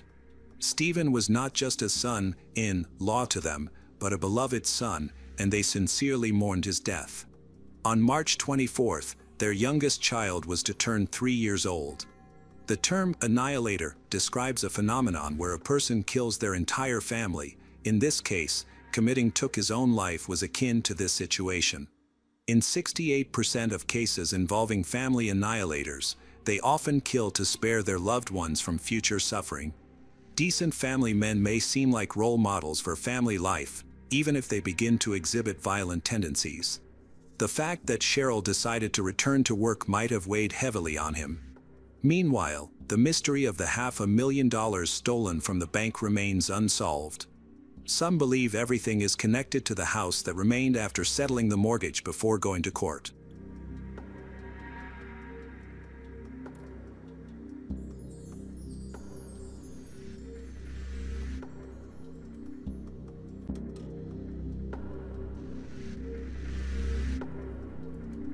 Hello friends. Welcome to our channel. Today we're going to take a look at another horrible case with you. The case of Bill Mowbray. Bill Mowbray lived in Brownsville, Texas, USA, in 1987. He was a decent and loving man who was married to Susie. This was his second marriage. From his first marriage, Bill had a daughter named Christine, who lived with her mother. When Susie met Bill, she was also divorced and had brought her 2 children to live with them. Over the past 9 years, they have built a happy family together. They were only 4 years apart in age and shared many things in common. Despite Susie's eccentric personality, Bill thought of her as the ideal wife. Bill was dedicated not only to his family but also to his career. After attending college, he began working in car sales and eventually transformed into a prominent businessman. By 1987, he had successfully managed Mal Motors, a Cadillac dealership in Brownsville, for 13 years. Susie actively supported his work, often visiting the dealership and even appearing in commercials broadcast across the city. Their success brought them considerable wealth, making them local celebrities regularly seen on TV. The family enjoyed traveling and owned a large mansion in Brownsville, 2 beachfront villas, and several luxury cars. On the surface, their life appeared enviable, but in reality, it was far less glamorous. In recent years, Bill's business had struggled, with the dealership stagnating and showing no signs of growth. Bill realized he was sinking deeper into debt because his expenses far exceeded his income. Despite facing financial difficulties, they upheld an image of wealth and continued to spend lavishly. As their money problems worsened, it became evident they were facing a serious financial crisis. By 1987, the situation had also severely impacted Bill's mental health. He began suffering from depression and often voiced that ending his own life might be the only way to escape their predicament. For Susie, this was an extremely difficult time. Her husband had never spoken or behaved this way before, and she feared he might do something drastic. His relatives were equally concerned for his well-being. They arranged consultations with a psychotherapist in the hopes of helping him, but their efforts yielded little progress. Bill remained firm in his belief that their family urgently needed money, otherwise, the business would collapse, leaving them on the verge of poverty. A solution to their financial struggles seemed nowhere in sight. Facing the threat of bankruptcy, Susie and Bill ultimately believed their best hope lay in securing a new loan from the bank. On September 15, 1987, Susie, 39, and Bill, 43, called to wish Susie's son a happy 16th birthday. At the time, her son and daughter were visiting their father. The conversation was warm and enjoyable, and everything seemed normal. Later that evening, Susie and Bill watched a TV show together before heading to bed. In the early hours of the morning, around 2:15 a.m., Susie woke up to the terrifying scene of her husband holding a weapon pointed at his own head. Before she could react, he pulled the trigger, using his right hand while lying on his side. Shocked and terrified, Susie called out to him, but he didn't respond. Blood rapidly soaked the bed, and with mounting horror, she realized the gravity of his injury. Panicked, she rushed to the home phone to seek help but accidentally dialed the number of her work partner, Bill Luke Roy, instead of emergency services. Susie told Luke what had happened and confessed she didn't know what to do. Luke immediately urged her to call 911. She followed the advice and called the emergency services. However, she had already lost precious minutes, which forced the ambulance to set off immediately. When the ambulance crew arrived at the scene, they found Susie outside the house, standing calmly with a cigarette in one hand and a drink in the other. Showing no signs of distress, she led the paramedics inside and gestured toward the bedroom without entering it. Inside, Bill was lying on the bed, still alive but in critical condition. He was rushed to the hospital, where he later passed away. The cause of death was clear: a weapon injury to the head. Beside him lay a weapon in a pool of blood. Initially, investigators suspected that he had harmed himself, but they decided to carry out a more thorough investigation before reaching any conclusions. Forensic experts began analyzing the scene. The unusually large volume of blood warranted a detailed investigation. Blood spatters were found on much of the furniture, on the wall near the bed, and even on the ceiling fan. Fortunately, a blood spatter expert was brought in to assist. The expert confirmed that Bill had died from a single wound to the head. The only fingerprints found on the weapon during testing were Bill's. Susie has consistently maintained her perspective on the story since the beginning, asserting that Bill suffered from prolonged depression, had a tendency to harm himself, and had expressed these thoughts to multiple people on several occasions. Some of her statements were corroborated by her relatives and friends, as well as Bill's. Bill, a businessman, had been facing mounting challenges in managing his dealership, which seemed to have worsened his mental health. However, Susie's behavior raised significant doubts. She does not seem to be a grieving widow. Instead, she discusses her husband's death calmly, as though it were merely a trivial matter. Still, this wasn't the primary reason investigators began to scrutinize her further. The most shocking detail emerged in the 12 hours following Bill's death. During this time, Jim, Bill's brother, arrived at Bill's residence intending to speak with Susie, offer her support, and try to piece together what had happened by observing the scene. To his surprise, when Jim went upstairs, he heard music and the laughter of women. When he knocked, Susie came out casually and explained that she was hosting a party with friends. Jim found her behavior to be deeply inappropriate and upsetting. Later, Jim became one of Susie's most vocal critics as she desperately tried to prove her innocence. It was discovered that the women attending the gathering had removed all the furniture and carpeting from the bedroom. Not only were they listening to music and socializing, but the most alarming revelation was that they had repainted the bedroom a different color. Police viewed these actions as obvious attempts to interfere with evidence. Despite these suspicious actions, the blood expert successfully reconstructed the sequence of the incident. It is now clear that the case had nothing to do with Bill's self-harm. Detectives became convinced that Susie was the one who had pulled the trigger. Based on evidence collected on the first day, there appeared to be little doubt remaining. The focus then shifted to the remaining pieces of furniture and the nightgown Susie had been wearing. After thorough analysis, the expert concluded that Bill had been murdered by his wife, who had attacked him in the head while he was asleep. Susie was shocked when accused and immediately sought legal help by hiring a lawyer. The financial difficulties in their family's marriage have been confirmed by multiple sources. Susie said that Bill's unsuccessful attempt to obtain a bank loan led him to harm himself. Bill's family was aware of his dire financial situation, but not everyone believed that Susie was completely innocent. Detectives interviewed a loan officer at the bank who had interacted with Bill. The officer recounted how Bill had visited the bank in a deeply distraught state, even breaking down in tears. Bill reportedly stated that, without approval for a $200,000 loan, he would die. Unfortunately, Bill's financial situation was bleak, and his loan application was rejected. The loan officer had no choice but to turn him down. Numerous witnesses attested to Bill's desperation and emotional turmoil. Despite this evidence of Bill's deteriorating mental health, suspicions about Susie remained strong. Her behavior following her husband's death was widely perceived as celebratory rather than mournful. This interpretation led to widespread public condemnation and further distrust of her character. However, her lawyer firmly maintained her innocence. Bill Mowbray, a businessman, applied for a bank loan to keep his business running and pay off existing debts. However, the bank's refusal devastated him. That evening, he returned home deeply distressed and barely interacted with anyone. Susie did her best to console him, but her efforts did little to ease his despair.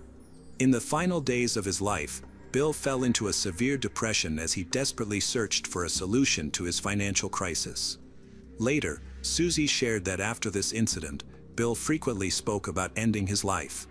She tried to support him by accompanying him to a psychotherapist. The lawyer worked to find evidence that substantiated Susie's claims, and succeeded. Several of Bill's longtime friends revealed that, approximately a decade before the tragedy, Bill had attempted to end his life. This had occurred in the 1970s, before Susie and Bill married, which explained why Susie had never mentioned it. After meeting Susie, his life seemed to improve, and those close to him believed that his past struggles had been overcome. This information further reinforces the narrative that Bill has a history of self-harm. The defense attorney believed this evidence would strongly support Susie if the case went to trial. He dismissed the notion that Susie was implicated in the crime by the gathering at their house following the tragedy. Furthermore, he argued that the prosecution's case relied solely on circumstantial evidence, which could be easily challenged.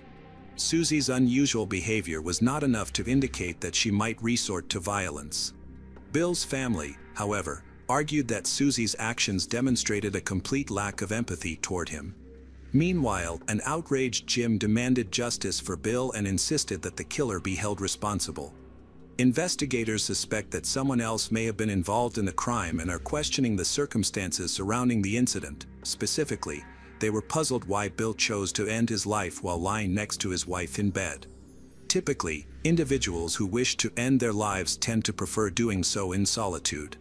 If Bill were to choose to end his own life, he would have two methods to consider: either keeping a loaded weapon nearby, such as placing it by his bed or under his pillow, or waking up in the middle of the night, retrieving the weapon, and returning to bed before using it. Susie claimed she didn't notice Bill getting up at night, though it's possible she simply didn't wake up. She mentioned that she had once handled her husband's weapon after discovering it under the pillow. She explained that he kept it in the bedroom for self-defense, adding that such behavior was typical among Texans. Detectives, however, questioned why there were no fingerprints on the weapon if Susie had truly picked it up. Susie claimed that Bill regularly cleaned and wiped the weapon, but investigators remained skeptical. They began scrutinizing the dynamics of Susie's and Bill's relationship. During the inquiry, they discovered that she had multiple extramarital affairs during her marriage, and, importantly, Bill was aware of them. After numerous acts of infidelity, she and her children had left him and moved to Austin. However, Bill eventually persuaded her to return, and they resumed living together. Despite this reconciliation, many believed the relationship remained deeply strained. Susie and Bill were preparing for a divorce and discussing how to divide their assets, which created significant tension and might have given her a motive to murder her husband. Susie's behavior following the incident raised further suspicions. After the incident, upon realizing that her husband was seriously injured but still alive, she chose not to call an ambulance, a decision that might have increased his chances of survival. Instead, she called a colleague, Bill Luke Roy.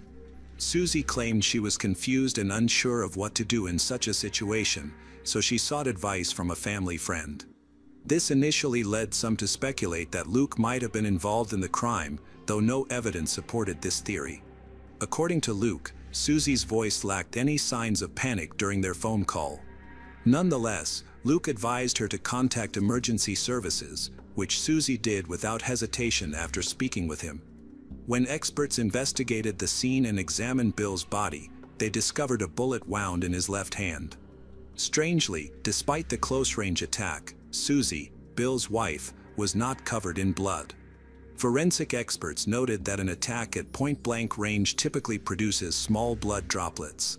However, Bill's right hand was found neatly tucked beneath the pillow, which makes the possibility of him causing harm to himself in this manner highly unlikely.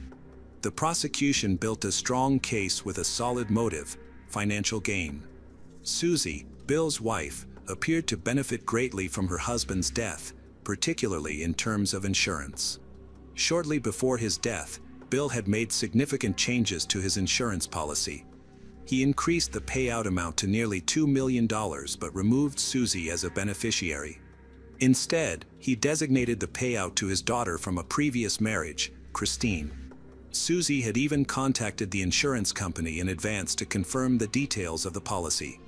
Crucially, these changes to the policy were set to take effect just days after Bill's death. During her call with the insurance company, Susie uncovered crucial information, which indirectly pointed to the possibility of a motive to act quickly. With Bill weighed down by financial troubles, his death could secure the money needed to resolve their outstanding debts. Apparently, Bill had removed Susie from the beneficiary list due to a lack of trust in her and instead sought to provide lifelong financial security for his daughter. This situation raised several troubling implications. Firstly, if Bill had planned his own death, he likely would have waited for the amended insurance policy to officially take effect, which would have occurred in just a few days. Furthermore, as someone knowledgeable in legal and financial matters, he would have been aware of Texas laws regarding voluntary death. Specifically, insurance policies do not pay out compensation to beneficiaries if the insured dies voluntarily within 2 years of the policy's activation. This means all of Bill's intentions to secure his daughter's future were doomed from the outset.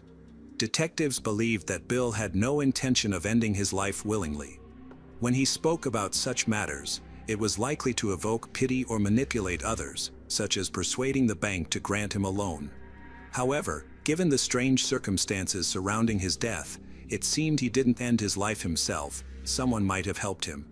Based on circumstantial evidence, Susie was arrested and charged with her husband's murder. At the trial, a key forensic method was used: blood spatter analysis. This technique, first introduced in the 1950s by Herbert MacDonald, played a critical role in providing evidence and substantiating the charges. MacDonald himself testified during Susie's trial, offering essential insights. Blood spatter analysis had been a foundational method in the U.S. justice system and widely accepted for years. However, in 2009, the National Academy of Sciences raised doubts about its reliability, emphasizing that accurate and meaningful use of the analysis requires significant expertise and experience. Evidence in Bill's murder case was analyzed by inexperienced experts, but this oversight was overlooked during the trial. Although blood sample analysis has been heavily criticized, it remains valuable and continues to be used, now exclusively by highly qualified and experienced specialists. In the past, doubts about this method had led to the reconsideration of several convictions. However, by the time of Susie's case, Herbert MacDonald's method was widely accepted and largely unquestioned. During the trial, Susie's ex-husband defended her, stating that he had never observed any signs of aggression throughout their relationship. He also stated that Susie was not even aware of how to use a weapon. Additionally, a family friend named Luke, Bill's business partner and Susie's initial point of contact after the incident, supported her and expressed his belief that Bill may have willingly ended his own life. Luke explained that he had planned to leave the car dealership due to work-related issues, and this decision had deeply affected Bill. In the final days of Bill's life, he reportedly struggled with loneliness. The prosecutor's office persisted in proving its case. To strengthen its argument, it presented the marital bed as evidence during the trial, complete with two mannequins representing Bill and Susie, as well as traces of Bill's blood that were still visible. This allowed the prosecution to vividly illustrate its version of what transpired on that tragic night. Despite the defense's efforts, the jury ultimately convicted Susie of murder, sentencing her on June 5, 1988, to life in prison without the possibility of parole. After the verdict, Susie still had a group of supporters who believed in her innocence, including her son, Wade, and her daughter from a previous marriage. Both worked tirelessly to overturn the conviction, firmly convinced that Susie had stood by her husband until the very end and was incapable of violence against him. While Susie served time in prison, Wade enrolled in law school and dedicated himself to meticulously reviewing the case. He searched for errors or misconduct by the prosecution and investigators, hoping to find grounds for an appeal. Wade collaborated closely with his mother's lawyer to challenge the verdict and fight for justice. The case required processing a massive amount of complex information, which made the effort time-consuming. Wade was determined to secure justice as Susie had already spent 8 years in prison. Eventually, Susie's lawyer submitted a critical appeal that could not be dismissed. During the prosecution's case, the blood spatter analysis played a key role, but serious concerns emerged about whether the forensic expert had been qualified to handle this aspect. The expert had examined over 40 stains found on the nightgown. Interestingly, the prosecution's main piece of evidence turned out to be its biggest weakness. The defense disputed the accuracy of the tests conducted on the nightgown, arguing that various substances, not just blood, could cause the fabric to glow. Moreover, the nightgown had never been specifically tested for blood, and since it was no longer available, its credibility as evidence was entirely compromised. The appeal was accepted, leading to a thorough reconsideration of the evidence before the 1990 retrial. The absence of blood spatter on the weapon can be explained as follows. The gunshot to Bill's left arm likely occurred while he was holding the weapon under the pillow, with his left hand positioned on the opposite side of his head. The shot caused an exit wound. Certain actions of the experts during the retrial seemed questionable. For instance, the forensic expert who conducted Bill's autopsy made a key statement. Although he admitted that he could not be absolutely certain Susie had killed Bill, he maintained, perhaps to protect his reputation, that Bill could not have harmed himself without external assistance. Given that only Bill and Susie were in the house, Susie was naturally seen as the prime suspect. Wade's legal studies and collaboration with attorneys proved invaluable. Together, they uncovered evidence of a conspiracy that violated Susie's constitutional right to a fair trial. A major revelation emerged when the prosecution brought in Herbert MacDonald to re-examine Susie's nightgown and the prior findings. Contrary to the prosecutor's expectations, MacDonald decisively refuted the arguments supporting Susie's guilt. However, rather than sharing MacDonald's expert opinion, the prosecution deliberately concealed it and continued relying on the flawed evidence against Susie. Wade played a vital role in the fight for his mother's freedom. He now faced the challenge of presenting his findings to convince the jury. His analysis revealed deception on the prosecution's part, which violated the Brady Rule, a requirement for prosecutors to disclose all evidence that could potentially exonerate the defendant. MacDonald's findings were pivotal in exposing this misconduct. Finally, Susie's day in court arrived in January 1998. By then, the once vibrant woman had been deeply affected by her years in prison, reduced to a shadow of her former self. Yet, in her weary eyes, there remained a glimmer of hope. She continued to steadfastly maintain her innocence. Susie's friends, who attended the same unusual gathering where the bedroom was repainted after her husband's death, described the event as an odd prank. They explained that it was initiated by a woman attempting to cover up the unsettling red stains in the room. According to them, Susie was unaware that her actions would later lead to accusations of evidence tampering. Both friends defended her, with one stating that the room had not been cordoned off with police tape and no warning had been issued that the investigation was ongoing. In fact, investigators initially concluded that Bill's death was a result of self-harm and showed little interest in the scene. They had planned to close the case and archive it, allowing Susie to remain in the house without implementing any security measures, such as sealing the room with police tape. The other friend explained that the group merely wanted to help Susie, who hesitated to let her children return to a bedroom stained with blood. Influenced by alcohol, they decided to repaint the room before the kids came home. Neither friend believed that Susie was guilty of any wrongdoing. During the retrial, an unqualified expert who had analyzed Susie's nightgown admitted that his original testimony at her first trial was baseless and lacked scientific foundation. Forensic expert Herbert MacDonald reviewed the flawed methods used in the investigation and expressed disbelief. The stains were measured visually without proper tools, and there was no confirmation that the stains were even blood. As a result, the evidence was deemed unconvincing. Susie's lawyer presented a compelling argument during the trial, which led the jury to reconsider their stance. They began to entertain the possibility that Bill, Susie's husband, had voluntarily chosen to end his own life. Substantial evidence later emerged, outweighing the vague testimonies provided by several of Bill's friends. The defense strategy focused on one key factor underlying the tragedy: Bill's financial difficulties. After his loan application was denied, his business faced imminent collapse, pushing his family close to poverty. To ensure that his daughter from a previous marriage would receive a larger insurance payout, Bill is said to have decided to end his own life. He spent his remaining savings on increasing the life insurance payout for her. Bill's decision not to wait just a few additional days may have been driven by severe depression or a sudden deterioration in his mental health, which could have left him incapable of fully understanding the legal implications. Accounts of Bill's behavior in the days leading up to his death supported this conclusion. The defense attorney believed their case had been effectively argued. However, during the closing arguments, Susie unexpectedly lost control. As the prosecution delivered its final remarks, she screamed that she had not killed her husband and collapsed in tears. This emotional outburst took everyone by surprise. On one hand, the jury recognized the sincerity in Susie's tears and assertions of innocence. On the other hand, her uncontrolled aggression complicated the situation.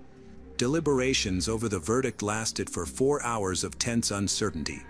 Although no definitive resolution was reached regarding Susie's guilt or innocence, she was ultimately acquitted of all charges on January 23, 1998. Despite her acquittal, she continued to face opposition, with critics focusing heavily on her behavior throughout the trial. While Susie's actions were undoubtedly unusual at times, her supporters, including her son and daughter, attributed her behavior to the emotional toll and stress she endured during the ordeal. Her opponents, however, claimed that her outburst during the trial was a calculated attempt to manipulate the jury. In contrast, her lawyer argued that the outburst was unplanned, insisting that such a risky tactic would have been ill-advised, particularly since the defense had already presented substantial evidence that might have backfired with the jury. During subsequent hearings, it was revealed that the nightgown had never been used as evidence. This omission raised concerns among the investigative team, as items of such significance rarely vanish without explanation. Speculation arose that the prosecution, facing heavy criticism for their strategy, may have intentionally disposed of the nightgown to prevent further examination. This theory gained traction as many believed the nightgown might have undermined their case, particularly given the opinion of Herbert MacDonald, whose expertise could have discredited their claims. Faced with mounting challenges, the prosecution seemingly had no viable path to continue their case. Susie Mowbray was acquitted on her 50th birthday, turning the occasion into a celebratory milestone. She expressed her gratitude to her son, Wade, describing it as the best anniversary gift she had ever received. In a 2001 interview, she reflected on her release, noting that others who had been wrongfully convicted alongside her had already been freed for 3 years. Susie had spent nearly a decade in prison and shared her hope that her children would feel proud of their mother. However, not everyone supported the verdict. Bill's first wife and his daughter, Christine, believed the outcome was unjust, remaining convinced that Susie had evaded accountability for murder. After Bill's death, his first wife revealed that Susie had urgently sold off all of his belongings to secure money. This led to a fierce legal battle between Bill's first wife and Susie over his inheritance. Ultimately, no one received the life insurance payout. Susie had once planned to write a book about her struggles, but since 2002, there has been no news about her. During that time, she went to court in an attempt to reclaim Bill's insurance payout, but she ultimately lost the case. Susie's son, Wade, initially pursued a legal career but eventually left the field to provide advice to other clergymen. Interestingly, Susie, who had previously sought public attention and appeared in her husband's advertising campaigns in the 1980s, completely disappeared from public view after her failed attempt to secure the insurance funds. She did not attend the TV show in 2021 that covered her case, though her lawyer did. The lawyer described her situation as a tragedy, emphasizing that the businessman's widow had spent so many years behind bars, which had destroyed her life, while insisting he had always believed in her innocence.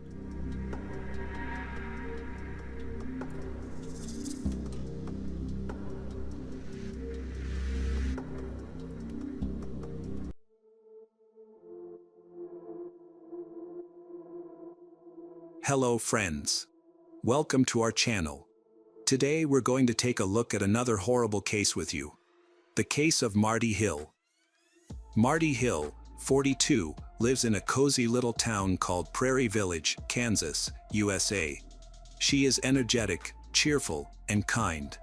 From a young age, she was drawn to fine art, dreaming of becoming an artist or designer. To pursue this dream, she worked hard, completed her studies, and gained the necessary educational background. Eventually, she fulfilled her dream by working in the design studio of a clothing company. At the company, Marty is always highly regarded for his outstanding achievements and reliability. So, when she failed to show up for work on September 8, 2010, without any notice, everyone immediately suspected that something was wrong. No one knew what had happened, and she had not requested any leave. Initially, her colleagues hoped she might just be running late. They tried calling her but received no response and decided to wait a little longer. An important meeting was scheduled for 10 a.m., and Marty's attendance was deemed essential. Her absence worried everyone since she was always responsible and fully aware of the meeting's importance. She is usually deeply involved with the group and consistently reports any issues, so her silence in this case is unusual. Growing increasingly uneasy, one of her friends tried calling her repeatedly, but the calls went unanswered. Overcome with fear, the friend began to break down in tears, sensing deep in her heart that something terrible might have happened to Marty. A friend decided to find out what had happened to Marty. One of her colleagues offered to visit her house and check on her. He arrived at her quiet residential neighborhood at 11:30 a.m. and knocked on her door, but there was no answer. This seemed odd, especially since her car was parked in the driveway, suggesting she should have been home. He walked around the house but saw nothing unusual, although he couldn't shake the feeling that something was wrong. The unsettling silence made him uneasy, so he returned to his car. The colleague returned to the office and discussed the situation with the others. They decided it was necessary to call the police to check on Marty. Because Marty had a 15-year-old daughter who was at school at the time, they agreed not to alarm her until they obtained more information about Marty's whereabouts. Eventually, the police were contacted, and the colleague stayed near Marty's driveway, waiting for the police to arrive. The police arrived at the scene within minutes. When the officer knocked on the door, there was no response, and there were no signs of forced entry. Looking through a window, he noticed a woman's purse sitting on the kitchen table, which indicated that Marty should have been inside. Concerned, the officer decided to check the door, suspecting she might be unwell and in need of help. To his surprise, the door was unlocked. The officer entered the house and searched the first and second floors but found nothing out of the ordinary. He then proceeded to check the basement. Using a flashlight, the officer realized there were no lights in the basement. As he descended to the very bottom, he spotted someone lying in a large pool of blood, curled up in a fetal position. The dim light revealed a gruesome scene. The room was splattered with so much blood that it resembled a torture chamber. At first, the police thought the victim was a man due to the large amount of blood, but upon closer inspection, they couldn't even determine the victim's gender. Based on the scene, they concluded that the person was dead. However, to their horror, the victim suddenly turned around and looked directly at them. The police discovered a severe wound on the victim's throat and observed that her face was so swollen, disfigured it resembled a gruesome, bloody mess. Believing the victim was on the verge of death, an officer leaned in and repeatedly asked, "Who did this?" Despite his efforts, the victim struggled to breathe and was unable to speak. Prior to questioning, the officer had already called for medical assistance. Though still alive, the victim was unable to reveal the identity of her attacker. The victim was rushed to the nearest hospital due to her critical condition, which made identifying her difficult. Her injuries were concentrated on her head and face, including multiple skull fractures, facial fractures, a concussion, and cerebral swelling. The wound was particularly devastating, slicing through muscles and vital blood vessels. Medical experts estimated her chances of survival at no more than 20%. Finally, the victim was identified to be Marty Hill, the owner of the home. Against all odds, the doctors managed to save her life. Attention immediately turned to her teenage daughter, Mackenzie, who was contacted right away. Mackenzie was in complete shock and had no idea what had transpired at their home.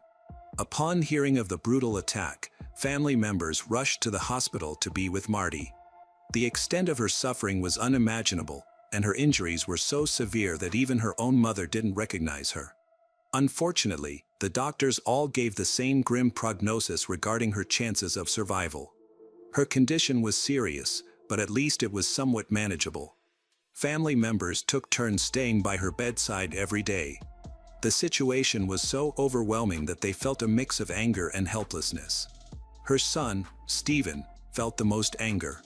Living in Texas at the time, he returned home to be with his mother and offer his support. Stephen was the first person to enter the basement where his mother had been found. After the forensic investigator examined the house, they emerged from the basement and strictly prohibited anyone else from entering due to the gruesome nature of the scene. While the relatives grieved, Stephen cleaned up the blood himself. Detectives investigating the tragedy were baffled, unable to determine who could have committed such an act or why. Marty's family and friends were equally perplexed, as no one could imagine her having an enemy capable of such violence. Investigators searched for clues in her personal life, workplace, and relationships with her children but found nothing unusual. The crime was determined to be unrelated to abuse, as Marty's clothes remained intact, a conclusion later confirmed by the Armed Forces analysis. There was no indication of theft, nothing was missing, and the house showed no signs of forced entry. The circumstances of the crime were shrouded in mystery. Even Marty herself was unable to provide any information about the identity of her attacker. The police interviewed Marty's neighbors, but none of them were able to provide any significant information. The only clue reported was a sighting of a red, broken pickup truck near Marty's house at around 8 a.m., driven by a young, light-skinned, short man. This timing aligned with the approximate time of the attack determined by detectives. The officers followed up by visiting the sewing company where Marty worked to interview her colleagues, hoping to identify someone matching the description of the driver. However, this lead turned into another dead end, as none of her co-workers could offer useful information or suggest who might have been driving the pickup truck. Detectives then shifted their focus to Marty's family. They spoke with Marty's mother, Shirley Roth, who provided a potentially valuable lead. Shirley revealed that her daughter had not been romantically involved with anyone since divorcing her ex-husband 7 years earlier. Despite their divorce, they maintained regular contact because they shared custody of their daughter. Shirley explained that, following the divorce, Marty had dedicated herself entirely to her work and children and had shown no interest in dating. In Shirley's opinion, the only person who seemed like a potential suspect was Marty's ex-husband. This lead warranted further investigation, especially since Marty remained unconscious and unable to provide information herself. Detectives continued to speak with family members to identify Marty's ex-husband. Their children were quick to defend their father. Their daughter, Mackenzie, a high school student, took offense at the suggestion that her father could be a suspect. She asserted that her father could not have done such a thing, describing him as calm, non-confrontational, and someone who maintained a good relationship with his ex-wife and children. Their son, Stephen, also rejected the suspicion, stating that his father was incapable of committing the crime. Despite this, detectives could not dismiss the theory and decided to investigate it thoroughly. The police then visited Marty's ex-husband at his home. He was fully cooperative, invited them inside, and answered their questions openly. He appeared deeply affected by the incident, expressing that he still cared for Marty and was distressed by what had happened. He expressed relief that she had survived and shared that he was praying for her recovery. Although there was nothing initially suspicious, the police still needed to verify his alibi. He told them that, on the morning of the attack, he had taken his daughter to school before going to work. To confirm his statement, the police spoke with his daughter, Mackenzie, who was living with her grandmother, while they worked on verifying the details he had provided. A DNA sample was taken from him, though analysis would require time. For Mackenzie, the prohibition against seeing her father created additional hardship, making this a challenging period for everyone involved. The police also collected DNA samples from under Marty's nails, along with hair follicles found on her clothing. After comparing this evidence with the ex-husband's DNA, all suspicions about him were completely dismissed. His DNA did not match, and his alibi was verified. As a result, the ex-husband was officially cleared from the list of suspects, much to Mackenzie's relief. The family was finally able to reconnect and support one another as they waited for Marty to regain consciousness. Meanwhile, Marty's family tried to piece together what had happened and figure out who might have attacked her. Her mother, Shirley, recalled that not long before the incident, the grandmother's house had been broken into and robbed. This raised fears that the entire family could be targeted by a stalker intent on carrying out violent acts. However, the police had no definite answers, leaving the family engulfed in fear and paranoia. They had no clue who the perpetrator could be and clung to hope that Marty would recover and reveal what had truly happened. The family also recalled that, shortly before the attack, a handyman had visited Marty's house to change the locks.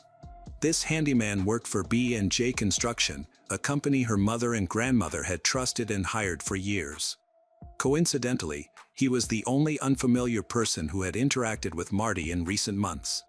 This raised suspicions that the handyman, who often did repair work for the family, might be connected to both the robbery and the assault. The police turned their attention to Brian Pennington, the handyman who had regularly visited Marty's house, her mother's house, and her grandmother's house to handle household repairs and maintenance. At the time, Brian was 26 years old, married, and the father of 2 children. He lived about an hour and a half away in a small town called Leeton, Missouri, with a population of around 500. On September 10, 2010, detectives decided to visit Brian's home. When they arrived, they immediately noticed a broken red pickup truck in the driveway, which matched a description provided by neighbors of a suspicious vehicle. However, the truck did not have license plates, so they were unable to confirm the match. Inside the house, they found Brian, who was cooperative and permitted the officers to enter his kitchen. He answered their questions openly. When asked about the truck, Brian explained that he didn't drive it because it had no license plates. He also mentioned that his last visit to Marty's house had been 3 to 4 days before the attack, during which he had checked the basement equipment.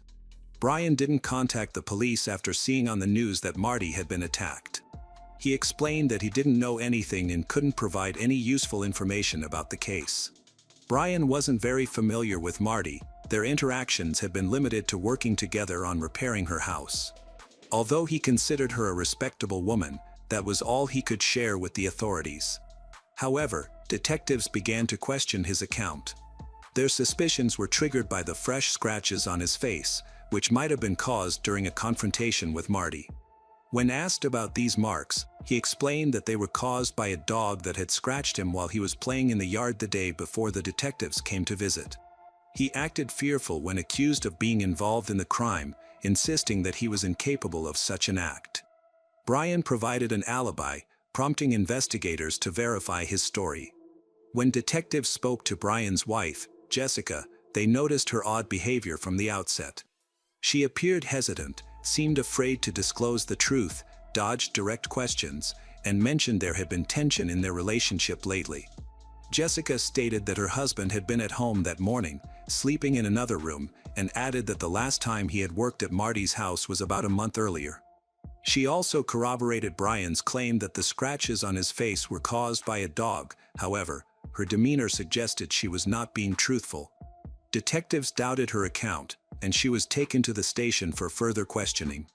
Authorities suspected Jessica might either be an accomplice to the crime or trying to shield the killer. Before leaving Brian's house, the police asked him whether they would find anything suspicious if they searched the property. Brian confidently stated that they wouldn't find anything and even agreed to let them look around. However, in the laundry basket, at the very bottom, they discovered a pair of jeans with suspicious stains. Brian explained that the stains weren't blood but merely machine oil left over from working on a pickup truck. He allowed the police to take the jeans for testing and voluntarily provided his DNA samples for comparison. The items were immediately sent to the forensic lab, where tests confirmed the stains were blood, not oil. However, additional time was needed to extract the DNA profile and compare it. While detectives awaited the test results, Marty regained consciousness in the hospital 12 days after the attack. Although she was able to communicate shortly thereafter, her initial days out of unconsciousness were clouded by confusion. During this time, she experienced constant pain and discomfort. It's not surprising that Marty needed to take a large number of medications during her recovery. Her poor health may have stemmed from her reliance on these drugs, in addition to the severe injuries she suffered. Despite the extensive brain damage she endured, her memory remained largely intact. Marty informed the police that Brian Pennington was the one who had attacked her. She described that morning's incident as starting entirely normally. She woke up early, got ready for work, and followed her usual routine. Around 7:30 a.m., she heard a car stop in front of her house but didn't pay it much attention. Soon after, there was a knock at the door. It was Brian, who had worked on her house about a month earlier. Marty found his visit odd from the beginning. It was unplanned and too early in the morning. However, she reassured herself, thinking he might have been working nearby or had forgotten a tool during his last visit. Although she was hesitant to open the door, she ultimately decided to do so. The two had a brief conversation. Brian was polite and friendly, which helped ease her concerns. Brian explained that he had heard Marty was planning to sell her house and wanted to alert her to a problem he had noticed during the previous renovation. He insisted it was important and offered to show her the issue in the basement. Curiosity overcame her, and she agreed to follow him downstairs. She recounted that everything happened very quickly. Initially, they were just walking downstairs, but an unsettling feeling suddenly came over her. Brian grabbed her and pushed her down the stairs, causing her head to hit hard against the concrete floor. Brian violently attacked Marty, choking her until she lost consciousness.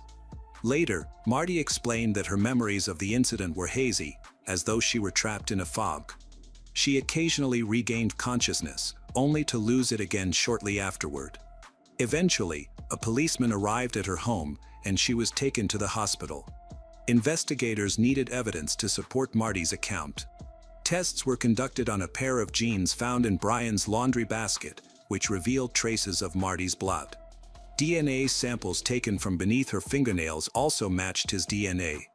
Law enforcement officers obtained an arrest warrant for Brian and visited his home, but he was not there. The search for him intensified, and soon police in the city discovered a damaged red pickup truck. Jessica was behind the wheel, and Brian was sitting in the passenger seat, visibly disheveled. Authorities charged Brian with attempted murder and robbery, setting bail at $1 million. The news stunned Marty's mother and grandmother, who had been in contact with Brian for years and trusted him as a professional handyman.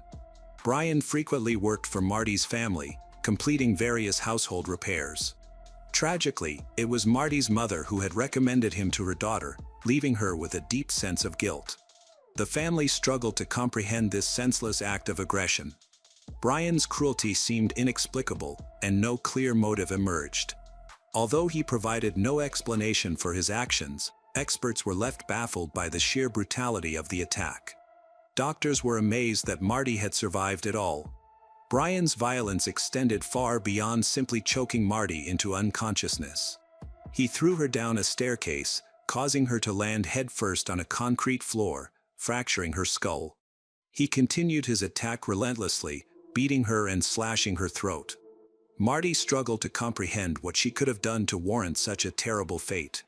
After sustaining severe head injuries, she faced challenges with her balance, although she eventually managed to walk independently. Shortly after emerging from a coma, she developed visual impairments, along with hearing and cognitive difficulties. Her family noticed that Marty seemed like a shadow of her former self, but they remained hopeful for her recovery. At times, she would lapse into long periods of thoughtfulness, which deeply concerned her loved ones, especially her daughter. Doctors refrained from making a definitive prognosis. While acknowledging the challenges Marty faced, they emphasized that her survival against the odds suggested that recovery was possible. After spending about a month in the hospital, Marty was finally discharged. During her recovery period, she became closer to her 16-year-old daughter, Mackenzie, whose birthday occurred while she was still in the hospital. Mackenzie was deeply touched by a card her mother wrote for her, even though the handwriting resembled that of a child. She recognized the long journey ahead and understood her vital role in supporting her mother as she gradually healed. Marty faced significant emotional challenges after the attack, struggling to reconcile how someone she had trusted deeply could turn out to be a vicious criminal capable of unprovoked violence. Seeking solace, she turned to her local church for emotional support. Meanwhile, Marty's family was determined to ensure that Brian faced justice and received a lengthy prison sentence. The prosecutor's office had overwhelming evidence to press charges against him, including physical proof, Marty's detailed account of the attack, scratches on Brian's face, DNA matches, and items stained with blood. The only missing piece was a clear motive. Brian had neither attempted to abuse Marty nor stolen anything from her home. His actions were simply a deliberate and calculated effort to kill her while working in her house. This act of violence was sudden and seemed to lack any apparent provocation. Marty had no prior conflicts with Brian, and relations between him and other women in her family had been peaceful. However, as police investigated Brian's background, they uncovered a troubling history of criminal activity. He had been convicted in 26 separate cases, most of which were related to domestic violence. His ex-wife and former girlfriends had reported him to the police numerous times. Jessica admitted that she had shielded him out of fear of becoming his next target, as his behavior was systematically abusive. Brian frequently threatened her, exhibiting a clear pattern of cruelty. Jessica testified for the prosecution during the trial, stating that Brian was not home on the night of the attack. She explained that he had been away for hours and only returned around noon, after Marty was assaulted. Upon his return, his clothes were covered in blood. When questioned, he claimed it was machine oil but offered no further explanation. Jessica also refuted his claim that the scratches were allegedly caused by the dog, revealing that he had forced her to lie under the threat of being killed. She provided detailed accounts of their married life, describing him as abusive, both physically and emotionally. During the trial, Brian was visibly shocked when Marty appeared alive in court to testify against him. Jessica, his wife, also testified for the prosecution, presenting evidence that contradicted his statements. Moreover, none of Brian's claims were corroborated during the hearings. Jessica submitted cell phone records showing that, at approximately 8 a.m. on the morning of the attack, she had tried to contact Brian. Geolocation data confirmed that he was near Marty's house at the time. As the evidence against Brian continues to build, he has no viable path to acquittal. To avoid a prolonged and traumatic trial, Brian was offered a plea bargain. Although he could have faced up to 40 years in prison, the deal reduced his sentence to 28 years. However, on the day his sentence was to be announced, Brian unexpectedly attempted to withdraw the plea agreement and plead guilty instead. The court rejected his request, citing no valid justification for accepting it.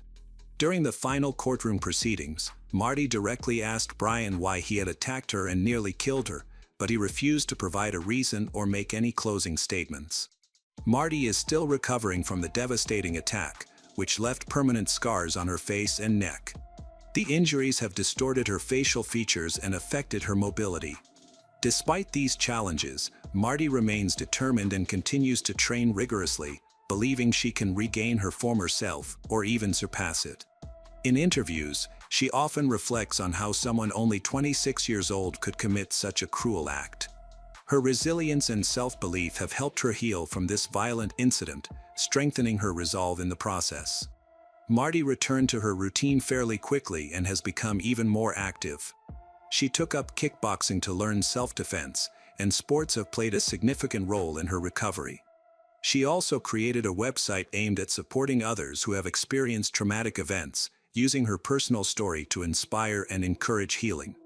In addition to these efforts, Marty continues to work as a designer for a clothing company, channeling her creativity into her art as a way to manage anxiety and stress.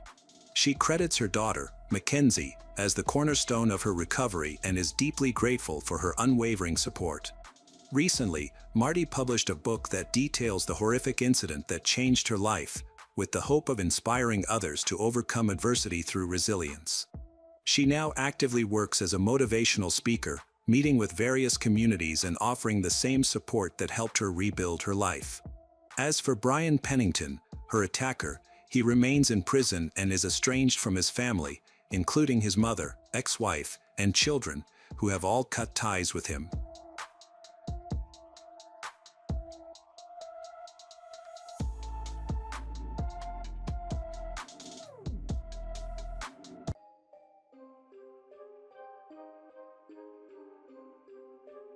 Hello everyone, today we will learn about another case.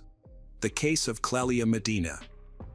Early in the morning on Sunday, February 17, 2008, a man was walking with his dog when he suddenly noticed that the dog was attracted to something strange on the ground. Looking closely, he realized it was a series of drops forming a path. He began to follow them, moving parallel to the canal, not far from Lambersart, France. The drops continued, leading him to the very shore where he noticed a body half submerged in the water. It was swollen and very pale. The man immediately reported it to the police. In the name of law enforcement, forensic experts began to carefully examine the area and the body itself. However, there was nothing that could help identify the female victim. It was not possible to find a handbag that might have contained documents, a mobile phone, or bank cards. The body was taken for an autopsy, and the police continued to investigate the area around the canal for any clues about the identity of the victim. While the medical examiner was working in his office, detectives checked the databases of missing persons to find anything that could help identify the body. In this area, no recent disappearances had been recorded. When it became obvious that the unidentified victim could not be recognized, forensic scientists began searching the canal bank for clues indicating the identity of the deceased or the perpetrator. In the relatively small area where the body was found, cigarette butts and anything that could contain human DNA were collected. To ensure that nothing was missed, a team of divers was called in to check the bottom of the canal. This decision turned out to be correct. One diver managed to retrieve a car jack from the bottom, found just a meter away from the body. The jack, belonging to a standard set for a wing car, had a serial number indicating it was used in a vehicle produced in 1997. It had been in the water for quite a long time, so traces from its surface could have washed away. However, during the examination, human bloodstains were found. They continued to collect data. Initially, it was believed that the victim had been strangled, as characteristic marks remained on her neck. However, the forensic expert concluded that the cause of death was multiple strong blows to the head with a blunt object. The location and shape of the marks resembled those made by a car jack. There were suggestions that the girl could have died in a road accident, but the longer they attempted to prove this, the less plausible the theory seemed. It was soon decided to abandon this idea. It clearly indicated a methodical beating after which the body was simply thrown into the water. A toxicological examination showed that the victim was either intoxicated from alcohol or under the influence of prohibited substances. The deceased was fully dressed, and no signs of abuse were found. At the same time, there were no marks on her hands that would indicate she had fought for her life. The attack had likely come as a surprise to her, and she was unable to defend herself. According to the forensic expert, she died around 5 a.m. The police had only one clue that could help solve the mystery of her identity: a small stamp on her palm that had miraculously not washed away in the water. Such stamps are given to club visitors at the entrance, allowing security to recognize them without the need to check passes or flyers. Typically, these stamps are unique to each establishment and are not replicated. It was quickly discovered that the victim had visited the Buccaneer Club located nearby shortly before her death. Detectives arrived at the club, immediately spoke with the administration and employees, providing them with a description of the deceased. 2 young men recognized the girl because she occasionally attended the disco, but no one knew her name. The detectives managed to access the recordings from the CCTV cameras. Thanks to that, the victim was identified. She had arrived at the club the day before she was found in the canal, apparently leaving Buccaneer around 3 a.m. and being killed by 5 a.m. What happened to her between 3 a.m. and 5 a.m. remained unknown. The police spoke to regular patrons and staff in the hope that someone recognized her from the CCTV footage, but no valuable clues about her identity emerged. So far, no missing persons reports had been filed. The police were left with only one option to identify the deceased: to hold a press conference and appeal to the public through the media. Detectives provided a detailed description of the victim and showed footage from the club's CCTV cameras. Within a few hours, a woman admitting that she was the mother of 18-year-old Clelia Medina. She reported that her daughter had gone to the club about a day before these events and had not returned or been in touch. She immediately became concerned. Relatives and friends had no idea where Clelia might have spent the night. No one had seen Clelia after visiting the club, which caused anxiety and prompted her mother to search for her. Approximately 36 hours had passed when she managed to contact the local police station in Lille, but received the standard excuse that law enforcement officers did not want to waste time looking for a girl who had simply gone on a spree after the club and was likely spending time with friends or a boyfriend. When she saw a news program about the police announcing the discovery of a body and the terrible circumstances surrounding the tragedy, she initially tried to dismiss any bad thoughts about it possibly being her daughter. However, the worry persisted. She literally felt that something bad had happened to her daughter and feared that it was Clelia's body that had been found in the canal. She acted extremely worried and was very agitated, providing somewhat confused information due to her emotional state. Therefore, the police decided to verify the information with Clelia's cousin, who had been with Clelia that evening. The young man confirmed some of the details provided by Clelia's mother. He helped to clarify valuable information such as the clothing and piercing locations that Clelia had. The victim's identity was almost completely matched. Clelia's mother was notified of the coincidence and was invited to identify the body. All doubts were finally dispelled. The mother was shocked by her daughter's tragic death, and she immediately began to cry. She struggled to understand who could have done this, as her daughter was an ordinary girl who did not associate with problematic people. According to her cousin, they had planned to go to Buccaneer Club together, the seal of which was found on her hand. He described his relationship with Clelia as very friendly and warm. They communicated well, supported each other. That evening, everyone was in good spirits. From the very beginning, Clelia's mother had been worried about her daughter attending the party. She felt strongly that Clelia should not go. To calm her mother, Clelia explained that they would not be walking home alone and that everything would be fine. Despite the fact that her cousin took her to the club, he did not intend to stay there long. Clelia managed to reassure her mother by telling her that her ex-boyfriend, 19-year-old Julian Saley, was supposed to drive her home. The whole family knew him well and trusted him. Julian Saley and Clelia had been in a relationship for about a year, which had ended a couple of months before Clelia's death. As Clelia's mother noted, even after the breakup, they continued to communicate as friends. Law enforcement officers decided to check the records of telephone conversations, which verified that Clelia had indeed called her ex-boyfriend when she left the club. However, the police did not have time to visit his home, as he came to the station on his own initiative to talk to the investigators.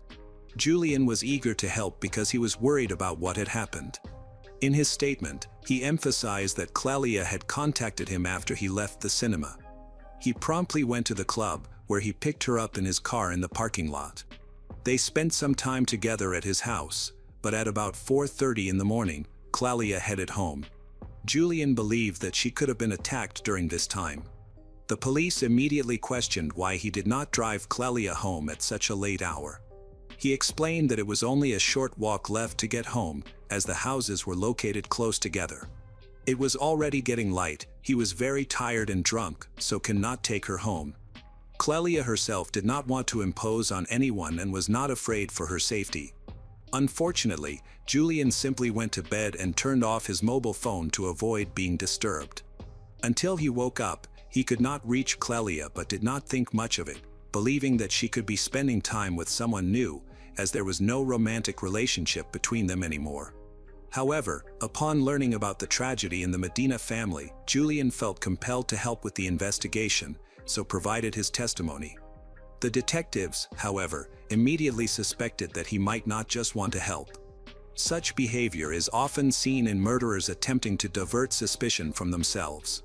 Thus, they decided not to let him leave too quickly, hoping he would either incriminate himself or provide genuine assistance in the investigation. Suspicion grew stronger as Julian reacted very calmly to the details of the crime. He did not show any emotions when looking at the disfigured image, and he appeared neither upset nor shocked. His lack of reaction to the details of his ex-girlfriend's death, combined with the fact that he was the last person to see her, made him a person of interest to the detectives. It is known that in such cases, exes are often involved, who kill out of jealousy, resentment, or revenge. To establish or refute this, the investigators asked Julian to show them his car. The detective specifically did not mention the jack that had been found in the canal. He agreed to this request without hesitation. According to his confession, he arrived at the police station in the same car in which he had driven Clelia from the club to his home. The policeman went out into the street with him, and in the parking lot, they found a notch indicating the year of manufacture of the car matched the jack. As soon as the door was opened, they felt a very strong smell of cleaning products. The interior was excessively clean for a young guy. It seemed that a very thorough cleaning had been carried out recently. Nevertheless, Julian immediately justified himself by saying that he had bought a new car only 10 days prior, and the previous owner had cleaned it well before selling it. The police were most interested in the possibility of blood being present. Perhaps Julian could have attacked Clelia in his car or transported the body after the attack. When the mat in the trunk was lifted, they found several suspicious dark red drops that were collected for further analysis. However, none of these stains belonged to Clelia. Nevertheless, Julian continued to be considered the main suspect. It was believed that this was an attack based on passion, so the killer must have known the victim well.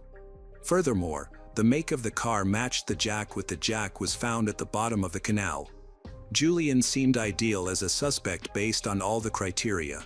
After, they found one valuable clue, a blood stain on one of Julian's sneakers. After examination, it was possible to prove that the blood belonged to Clelia, but it was not possible to date it with precision. Julian insisted that the stain appeared by chance when Clelia had a nosebleed about a month before the tragedy. However, his words could not be confirmed or refuted, so this evidence turned out to be indirect. Even Clelia's family was sure that Julian could not have done this. He had always been a very nice guy. Clelia's mother believed wholeheartedly that he was not capable of murder.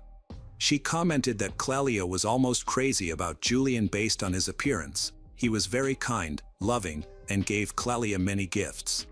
However, their relationship was not entirely smooth. They often argued. Julian, as an accomplished young man for his age, he grew up in a strict but loving family in Lille, France.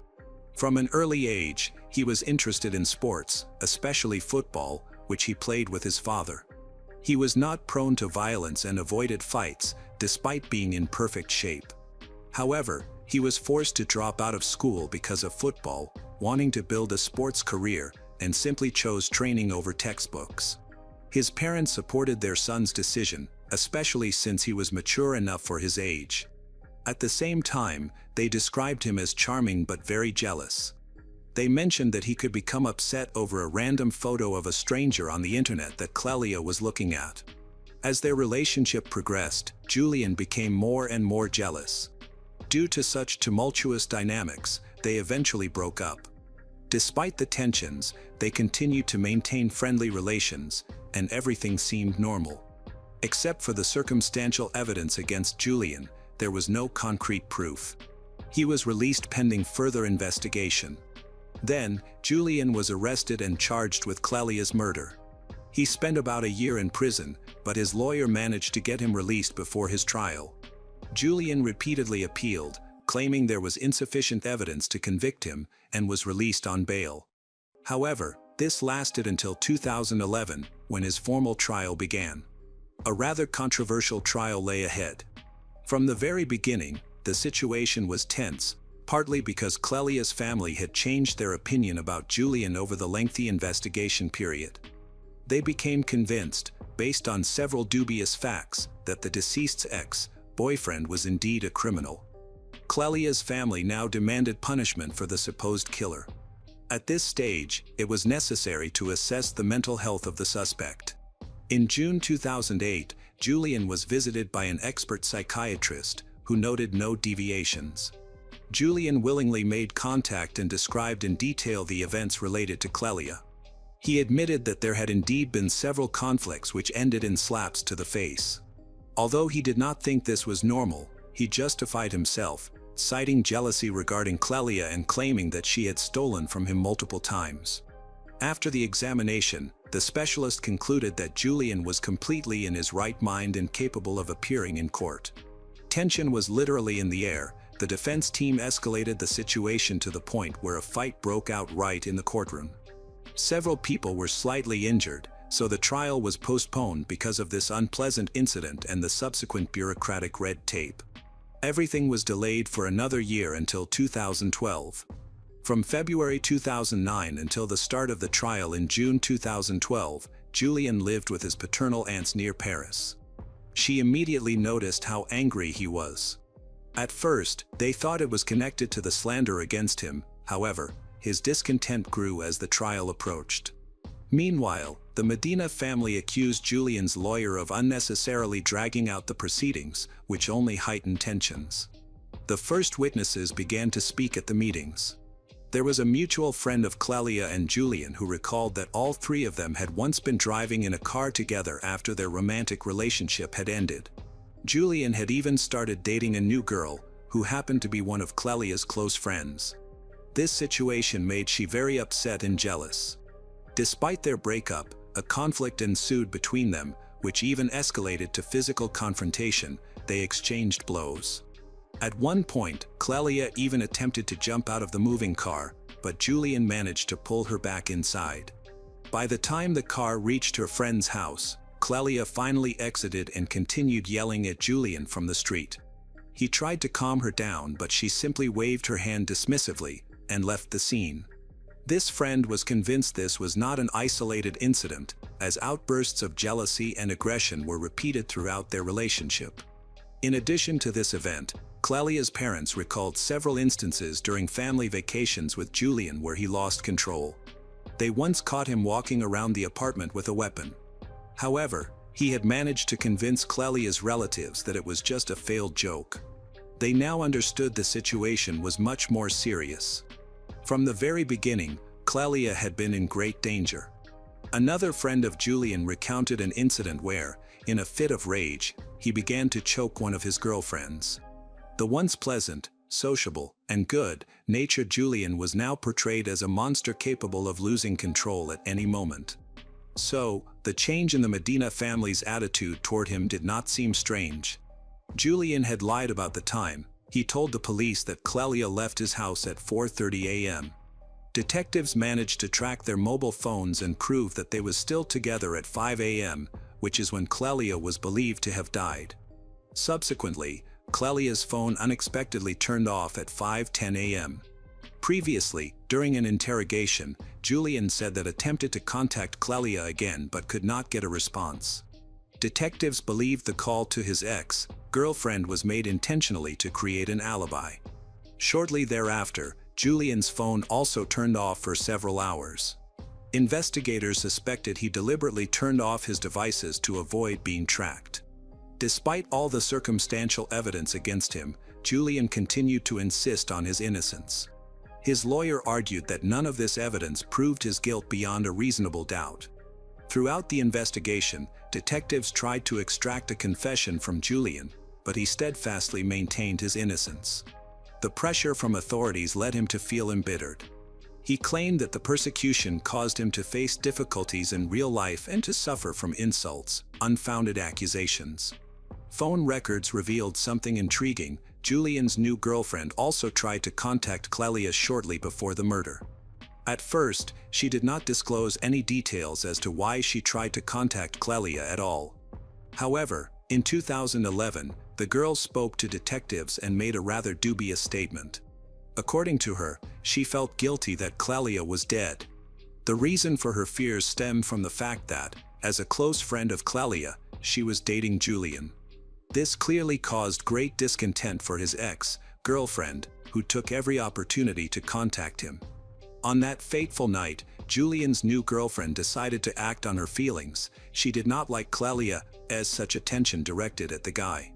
She believed that this was the impetus for another conflict between the exes, which ended tragically. When the police received this statement, they were puzzled and decided to explore this new details. The application ended up at the station, and detectives tried to find out if it was possible that she was an accomplice. They insisted that Julian's new girlfriend may have unintentionally provoked the attack but did not pursue such a goal intentionally. According to her, she had been afraid to admit it because she feared her boyfriend's reaction. The neck of the deceased showed clear signs of strangulation, as if her throat had been squeezed with bare hands. Apparently, the victim could not have been killed in this way, so the criminal used a metal jack from the car. Although it was inconvenient, it quickly became the instrument that ended the innocent girl's life. The killer inflicted a large number of blows to her head and face, which proved fatal. The degree of cruelty was astounding. He broke her facial bones. The prosecutor addressed the jury, stating that leaving such a dangerous person at large was a crime. Despite the circumstantial nature of the evidence, the prosecution managed to prove the defendant's guilt. The prosecution's witnesses appeared scared as they recounted their experiences with the real Julian. The jury found Julian salely guilty of premeditated murder.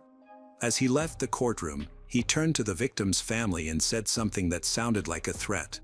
From the very moment Julian found himself behind bars, he began writing endless appeals to challenge the sentence, insisting that he was a victim of bias and incompetence. Probably feeling his helplessness and unbearable situation, he even insulted one of the judges in writing, subsequently refusing to retract his comments, insisting he was a victim of governmental arbitrariness. However, all his requests were rejected. While in prison, he was involved in another incident related to his inability to control his aggression. Using a homemade sharpener, he threatened to kill one of the prison guards, whom he took hostage for several minutes. Julian was eventually overpowered and neutralized. Now, he remains behind bars.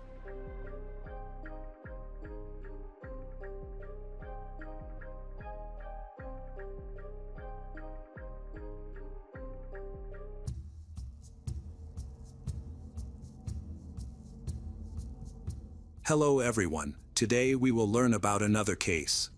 The case of Judy Southern. Sometimes, from the very beginning of an investigation, everything seems to work out. The Supreme Court might directly point to a criminal, but practice shows that they are not always correct. While they tried to connect one person to the crime, the real culprit was walking free. Judy lived in Manhattan, New York, USA. She was a young woman who worked part-time at the post office. She always focused more on family and children than on career success. However, she wanted to get an education. Therefore, after graduating from high school, she entered college and successfully graduated. During this period, she met Alan Southern. They began a relationship and then got married. Judy and Alan lived together for more than 6 years. They raised a child together.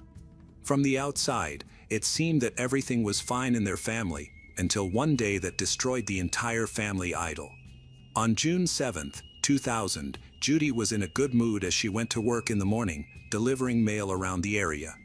At about 3:30 p.m., she returned home and, as always, found no one there yet. Judy arrived first and was getting ready for her husband to return from work. She had a 5-year-old son who was visiting his grandparents at that time. The boy was supposed to return in the evening. Once inside, Judy immediately noticed a strange mess on the kitchen table and found a suspicious note. She remembered that no one was there when she left for work. No one from the household could have come and left a message. Her husband was at work and never showed up during the day. Judy didn't have time to figure it all out, began to read the note, which turned out to have quite disturbing content. While she scanned the piece of paper, a stranger came out of a dark room and headed towards her, weapon at the ready. Without warning, he attacked her twice. The first bullet missed, but the second hit Judy in the lower abdomen. She fell to the floor and screamed in pain, losing consciousness. When she came to her senses, the attacker was nowhere to be seen. Judy barely reached the phone and tried to call her husband for help. But the phone was not working. She wanted to get to her mobile phone but could not remember where she left it. Fearing that the stranger might still be nearby, Judy crawled to the front door and carefully opened it. She stood up, leaning against the wall, left the house. Judy tried to attract the attention of others to scare off the criminal. She was bleeding and managed to walk only a couple of meters before she fell down exhausted. She knew her husband would be finishing work soon and would be near the house. That is exactly what happened. A few minutes later, he drove up in his car and immediately noticed his wife lying on the ground near the house. Judy was covered in blood but still alive. Alan picked her up and placed her in the back seat of the car.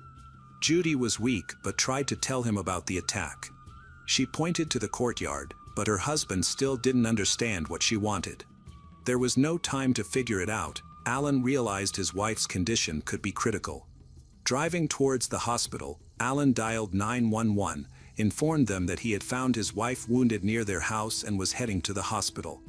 He asked them to meet them on the way. Judy was still conscious, said that a man had attacked her. She mentioned the name like Barry several times, claiming he had set up an ambush. By the time Judy arrived at the hospital, she had already lost consciousness. Doctors urgently took her to the operating room, but she died right on the table before receiving help. Her twin sister, Trudy Smith, arrived at the medical center a few minutes later. Alan informed her about the attack. She hurried because she wanted to support her sister. However, she doesn't have enough time. When Trudy received the tragic news of her sister's death, she approached Alan and accused him of what had happened. Alan seemed embarrassed. Trudy vowed to bring him to justice. The police immediately spoke to Alan, who became the main suspect. Because, typically, the closest people are involved in such cases. From the very beginning, Alan referenced Judy's own words about the shooting and the ambush organized by a certain Barry. The problem was that he did not know a single person among her acquaintances by that name. Trudy also could not recall anyone by that name. Meanwhile, forensic experts examined the crime scene and managed to find a considerable amount of evidence confirming that someone had indeed set up an ambush there and spent a significant amount of time in the house waiting for the victim. Such persistence seemed to indicate hatred, anger, and a personal motive. This only confirmed to the detectives that the criminal should be sought among the victim's immediate surroundings. Nothing was stolen from the house, so the robbery theory was immediately excluded. Mysterious Barry had taken a shower, played video games, and even found an adult toy belonging to Judy. It is not known what he did with it or why he left it in a prominent place in the bedroom. It became why Judy could not call from home for help. It was impossible because the killer had cut the phone line. He clearly wanted to deprive the victim of any chance to survive, and it worked. Doctors were sure that with timely assistance, she could have been saved. Despite the fact that the shot did not kill her immediately and she was able to leave the house, there was no one to help her. Unfortunately, she had to wait for Alan to arrive for some time, during which she lost a lot of blood. The detectives discovered traces of Alan, her husband. He continued to insist that he had nothing to do with the ambush. There were cigarette butts lying everywhere in the house, suggesting that the killer had smoked more than a pack of cigarettes while waiting for Judy. During the investigation, it turned out that neither the victim herself nor her husband smoked that brand of cigarettes, although this was not strong evidence of his innocence. This became the first piece of evidence in favor of Alan's alibi. It was strange that the criminal had entered the house without breaking in. Alan believed that all the windows and doors should have been closed before he left for work, but the shooter could have escaped through the window, which was wide open. During the searches, Alan remembered that his wife sometimes left the kitchen window slightly open to air out the house. This change in testimony was perceived as a very alarming sign. Spent cartridges were found at the scene of the crime. The first bullet hit a wooden wall. Flax was collected for further examination, and the police tried their best to find the weapon, but it was all in vain. Now, locating it had become a priority. It was believed that Alan managed to dispose of the gun, and naturally, he did not confess to this. Everything seemed to be against Alan. He was the first to report the incident and had spent the last minutes of Judy's life with her. His entire car was covered in blood, as were his hands and clothes. When Alan's office was searched, even more suspicious evidence was found. A special device for recording calls was installed on the family's home phone. Thanks to it, Alan could listen to their conversations while at work, checking his suspicions. This immediately drew the attention of the authorities to Alan. This became a reason to increase pressure on him. The most curious piece of evidence was a note found at the scene, which appeared to be a suicide note, but not written by Judy or her husband. A new name also surfaced in this case, Jonathan. On the other hand, Alan and Judy had serious problems, which offered more reasons to commit a crime. The recordings of telephone conversations were linked to his attempts to catch his wife in infidelity. He planned to use all of this to gain an advantage in court during their pending divorce. As it turned out, both were unfaithful in their marriage. Alan had already had 2 mistresses, which Judy knew about. These affairs significantly contributed to the collapse of their marriage. At the time of the attack, Judy also had a lover. They contacted him, but the man's name was not Jonathan, and he did not appear to look like a killer from the beginning. All suspicions were removed when he provided a reliable alibi. Just 2 days before her death, Judy had called and complained about problems in the marriage, mentioning that they were even sleeping in different rooms, that for over a month, nothing had kept them together except for their 5-year-old son, Jacob. Judy had long wanted to file for divorce but saw how well her child was with his father and did not want to ruin that bond. Alan truly played a significant role in Jacob's life. However, this no longer mattered against the backdrop of constant quarrels. Judy could no longer tolerate the conflicts and was planning to file for divorce. It is obvious that this gave Alan more reasons for anger. He could have been jealous of her, fearing that he would lose his son or be forced to share custody or pay alimony. Trudy confirmed that they indeed had disputes about their child, and both wanted to obtain custody rights, making the divorce process expectedly difficult. Trudy, too, had reason to confront Alan with accusations right in the medical center. However, the most compelling and disturbing arguments for the investigation came from Judy's friends. Everyone knew that Judy had serious marital problems, but the situation was worse than it seemed. Judy had repeatedly stated that if something happened to her, Alan would definitely be guilty. The possibility of financial motives for the crime also emerged, as their relationship began to crumble, Alan could solve all his problems at once and gain some benefit. This turned out to be true because a life insurance policy for Judy was found during the investigation, with her husband and son as the beneficiaries. Of course, Alan denied everything. He was interrogated for hours, but he insisted that under no circumstances would he kill the mother of his child.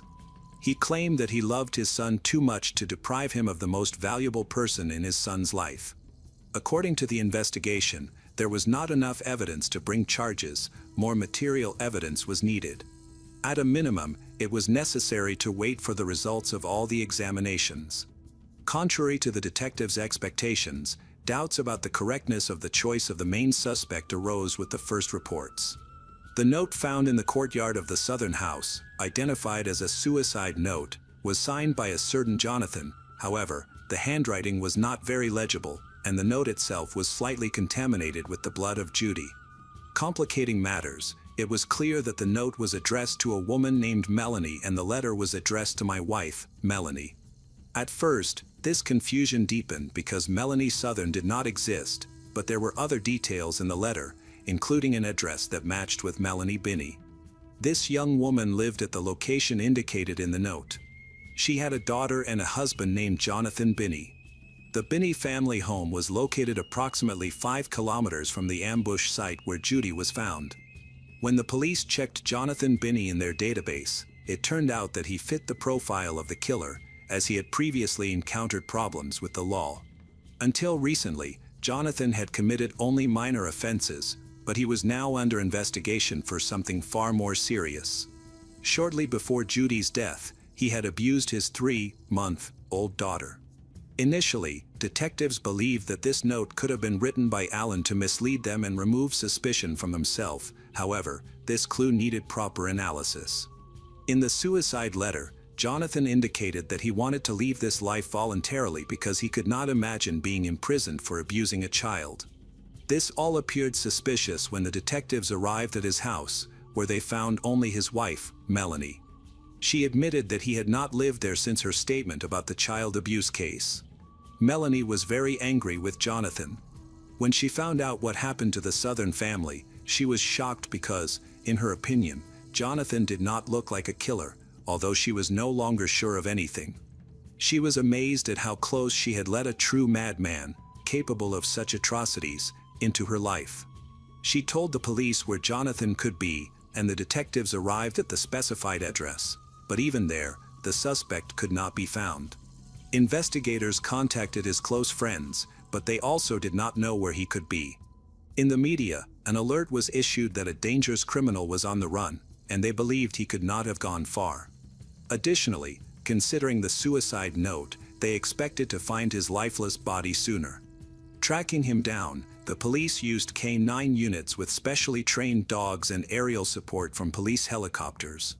The search took nearly a day until finally the dogs led the police to the basement of a house. There, Jonathan was found lying on the floor, shirtless, with 6 nicotine patches stuck to his chest. He was alive. The man told the police that he had attempted to take his own life by overdosing on nicotine.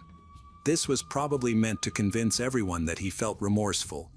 Jonathan did not resist when he was arrested. He even seemed a little glad that it was all finally over. At the time of the crime, Jonathan Binney was 26 years old.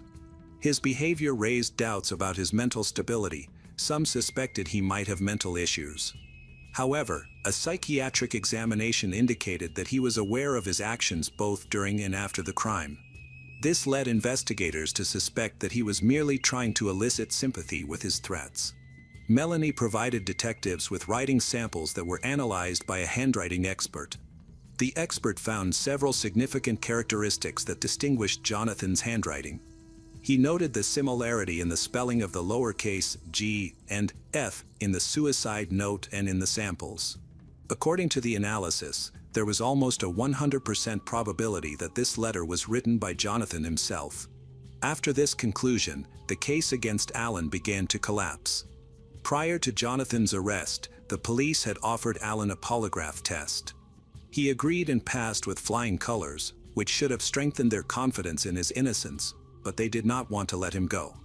Alan was kept under suspicion until Jonathan confessed to attacking Judy, making it clear that Alan had no involvement in the crime. Alan was subsequently released. Another key piece of evidence was the DNA found on the toy in the house. The expert used dozens of filters to collect particles of saliva and skin from the killer, which also matched Jonathan's profile. This linked him to the crime scene. The day before Jonathan was arrested, the police found a 9mm handgun, a significant discovery. Despite a thorough search, they did not find this 9mm handgun registered to Alan. The gun was later confiscated and examined, but ballistics tests showed that it was not the weapon used to kill Judy.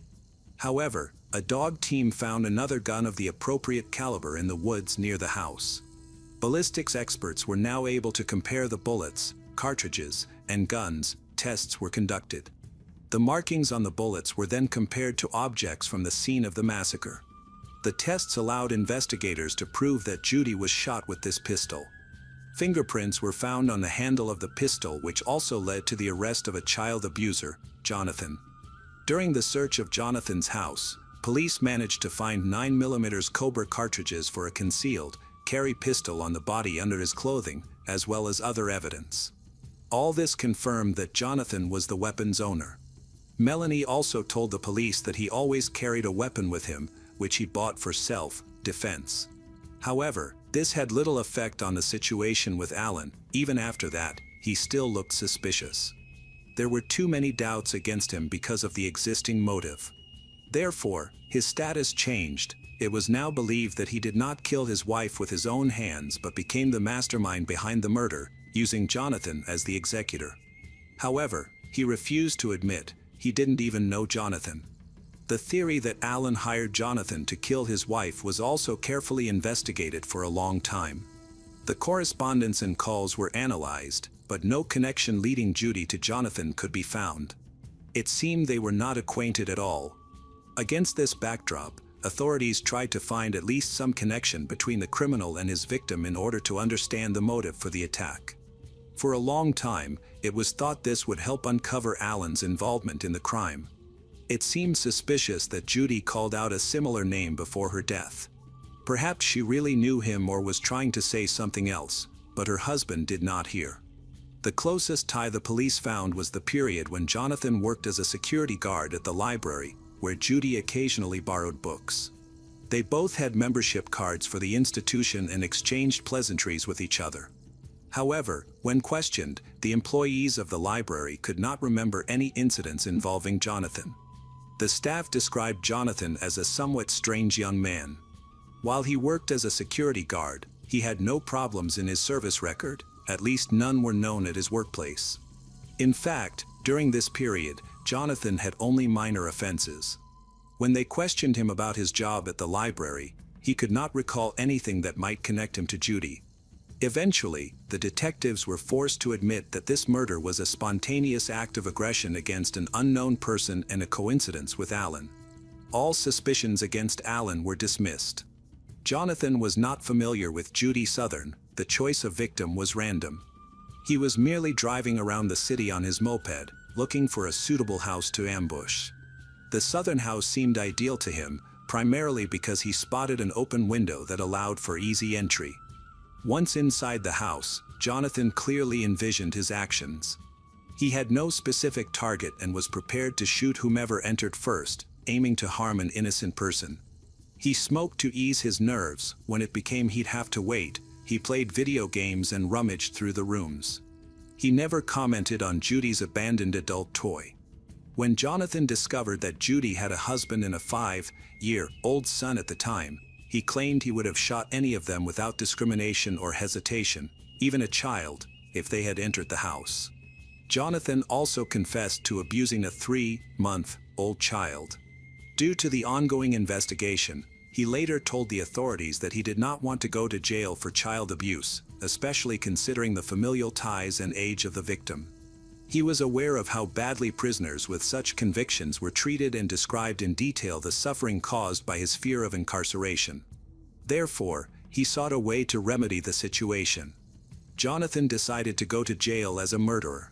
He likely did not realize that he would be tried for both crimes and face 2 sentences, making it impossible to entirely hide his dark past. While in the ambush house, Jonathan altered his plan and decided to take his own life after committing the murder, so he didn't particularly care about leaving evidence. With these thoughts, he even wrote a suicide note. He spent several days behind bars and eventually told the police, without waiting for his lawyer, that he wanted to officially plead guilty to Judy's murder. Jonathan was not planning to deny his guilt regarding the abuse of a 3-month-old. His conscience was eating away at him, and he was ready to talk to detectives again. The entire local community was shocked by what had happened, especially Melanie, who had already suffered greatly. The media eagerly reported that a 3-month-old baby had been abused by her own father. Authorities feared public unrest and felt compelled to provide increased protection for the criminal.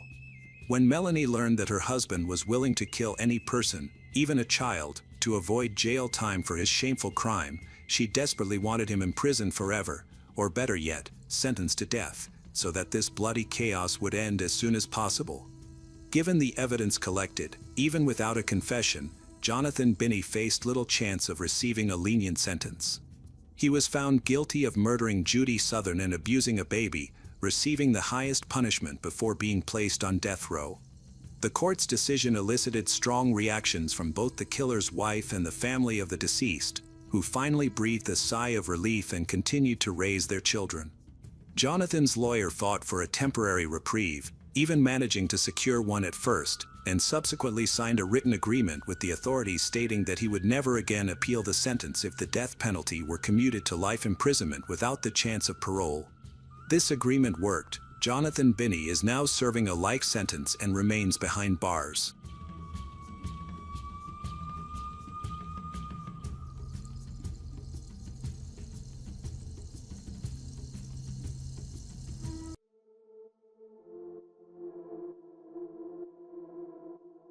Hey detectives! Welcome back. We've got another mysterious case to explore. The case of Marina Diaz-Vallecillos. Marina Diaz-Vallecillos was born on December 24, 2002, in Granada, Andalusia, Spain. She grew up in Granada with her mother, Teresa Vallecillos, and her 4 sisters, Alba, Andrea, Lucia, and Alejandra. Marina was a sociable girl who enjoyed spending time with her friends. Her sister, Andrea, shared that, after finishing high school, she started working at a pharmacy, although it is unclear how she got the job. Her life took a significant turn at the age of 16. At that time, she met a woman named Yasmina, who was born in the late 1980s and was nearly twice her age. However, Marina's family has been strongly opposed to the relationship from the beginning. Since Marina and Yasmina started dating in 2019, the family has been concerned, and her mother has always lived in a state of insecurity. Teresa reported Yasmina to the police several times, fearing for her daughter's safety. Marina was a gentle, sweet, and calm person, which made her family worry that she might be vulnerable to Yasmina's manipulation. It is unclear whether the police took any action regarding these reports, but it is certain that Marina and Yasmina's relationship persisted, with Yasmina displaying increasingly aggressive behavior. Marina confided all the details of her relationship to her mother and sisters, leaving them deeply worried, as Yasmina was extremely cruel. Yasmina repeatedly cut Marina's hair without any reason and used psychological violence by threatening her and attempting to kick her out of the house. Despite this, Yasmina did not want to end the relationship. Yasmina told Marina that if they ever broke up, she would burn down her house and harm all of Marina's relatives. Such a volatile situation was bound to have dire consequences. According to Marina's cousin, Shumar, the reason Marina never reported Yasmina's abusive behavior was her fear of Yasmina's reaction and potential retaliation. What mattered most to Marina was ensuring the safety of her family and avoiding putting them in danger.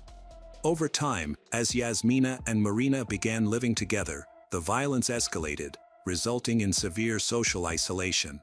By early 2021, after being together for roughly a year and a half, they relocated to an undisclosed location, choosing not to share the address with Marina's family. Teresa, the mother of Marina, shared that they felt powerless because they were unable to locate their daughter or provide support. Conflicting information from acquaintances only complicates the situation further, leaving Teresa uncertain about whether they live in a house or an apartment, or even about the exact area of the city where they are located. Teresa lived in constant fear, unable to contact her daughter and worried something terrible might happen. Tragically, on April 13, 2021, her worst fears came true. At around 3 p.m., Yasmina appeared at the police station in Motril, a city on the Mediterranean coast in Granada, and confessed to the crime. Yasmina told the police that the prior day, while she and Marina were at their rented home, a heated argument broke out between them after breakfast. According to Yasmina, Marina eventually took a knife and threatened her, stating that she could no longer endure their relationship after a year and a half of suffering from both mental and physical abuse. Yasmina claimed she believed Marina would attack her with the knife, prompting her to seize the weapon and strike first. Yasmina explained that Marina had begun screaming and calling for help from the landlord, who happened to be their neighbor. However, before anyone could intervene or understand what was happening, Yasmina threw Marina to the floor and continued stabbing her. After realizing that Marina had died, Yasmina decided not to seek help. Instead, she attempted to cover up the crime by wrapping Marina's body in a sheet, taking a shower, and thoroughly cleaning the entire apartment with cleaning products to erase any evidence. Yasmina disposed of the knife by throwing it into a garbage container along the road leading to the village of Gorgarca, located in the municipality of Veles de Benadal.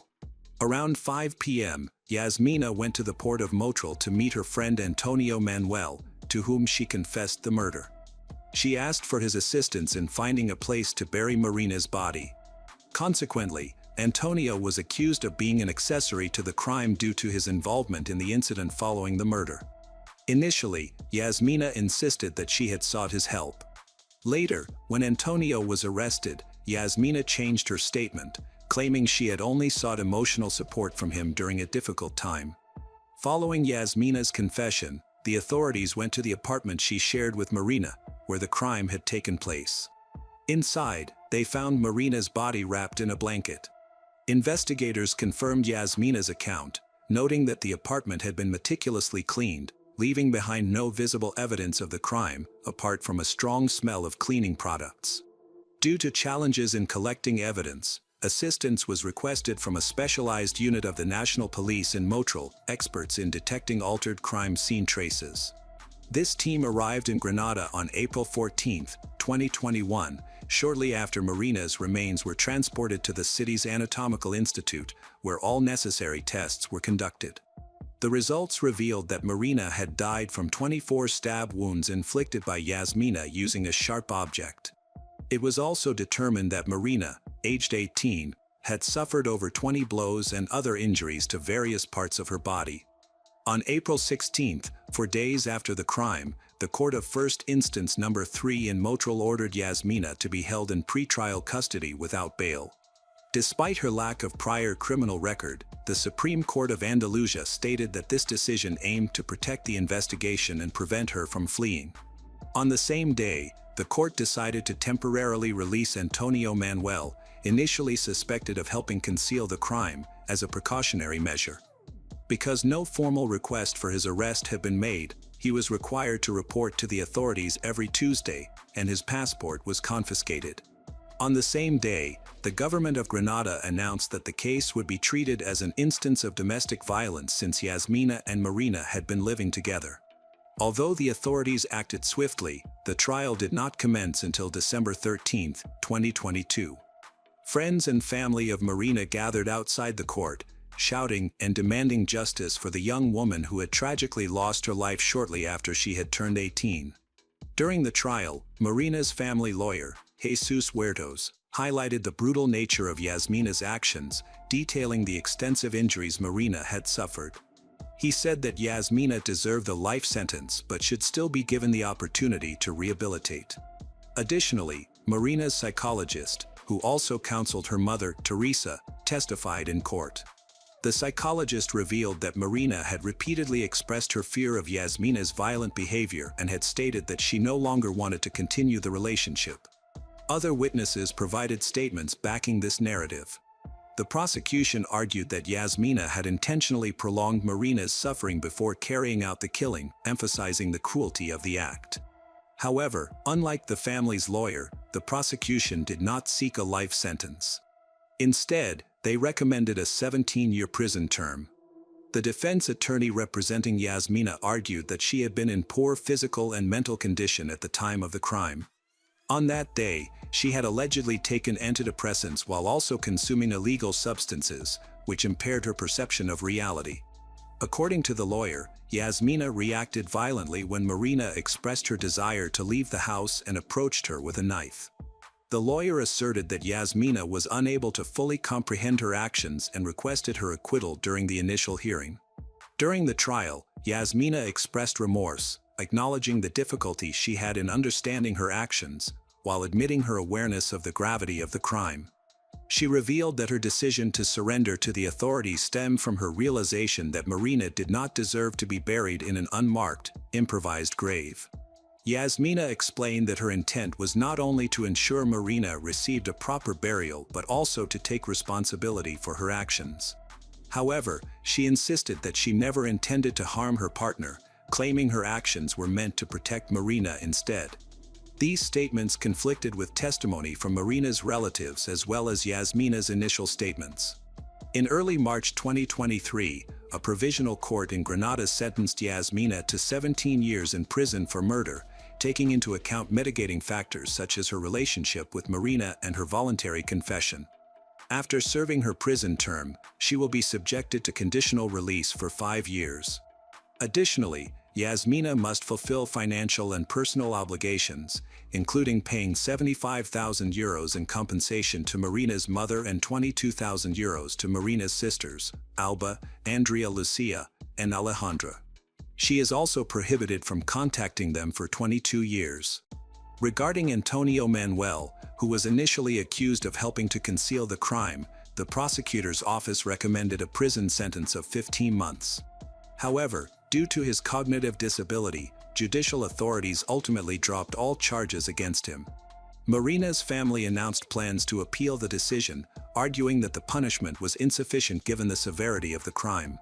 In public statements, they criticized the lack of support from Spanish legal institutions, particularly since the case was not fully classified as domestic violence. They expressed deep concern about the authorities' stance on this issue, which they deemed highly significant. In their appeal efforts, the prosecution aimed not only to increase Yasmina's sentence but also to establish a precedent for similar cases. Meanwhile, Yasmina's defense announced plans to file an appeal, seeking either a reduction in the charges or a complete reversal of the verdict. In July 2023, the Supreme Court of Andalusia rejected both appeals, upholding the original sentence of 17 years in prison along with the restrictions imposed on Yasmina. The court confirmed that the sentence was appropriate and justified based on the evidence presented during the trial. In press interviews, Teresa, Marina's mother, shared the hardships she and her 4 daughters faced following Marina's tragic death. She also expressed frustration over the authorities' failure to implement adequate protective measures, despite the numerous complaints she had personally filed.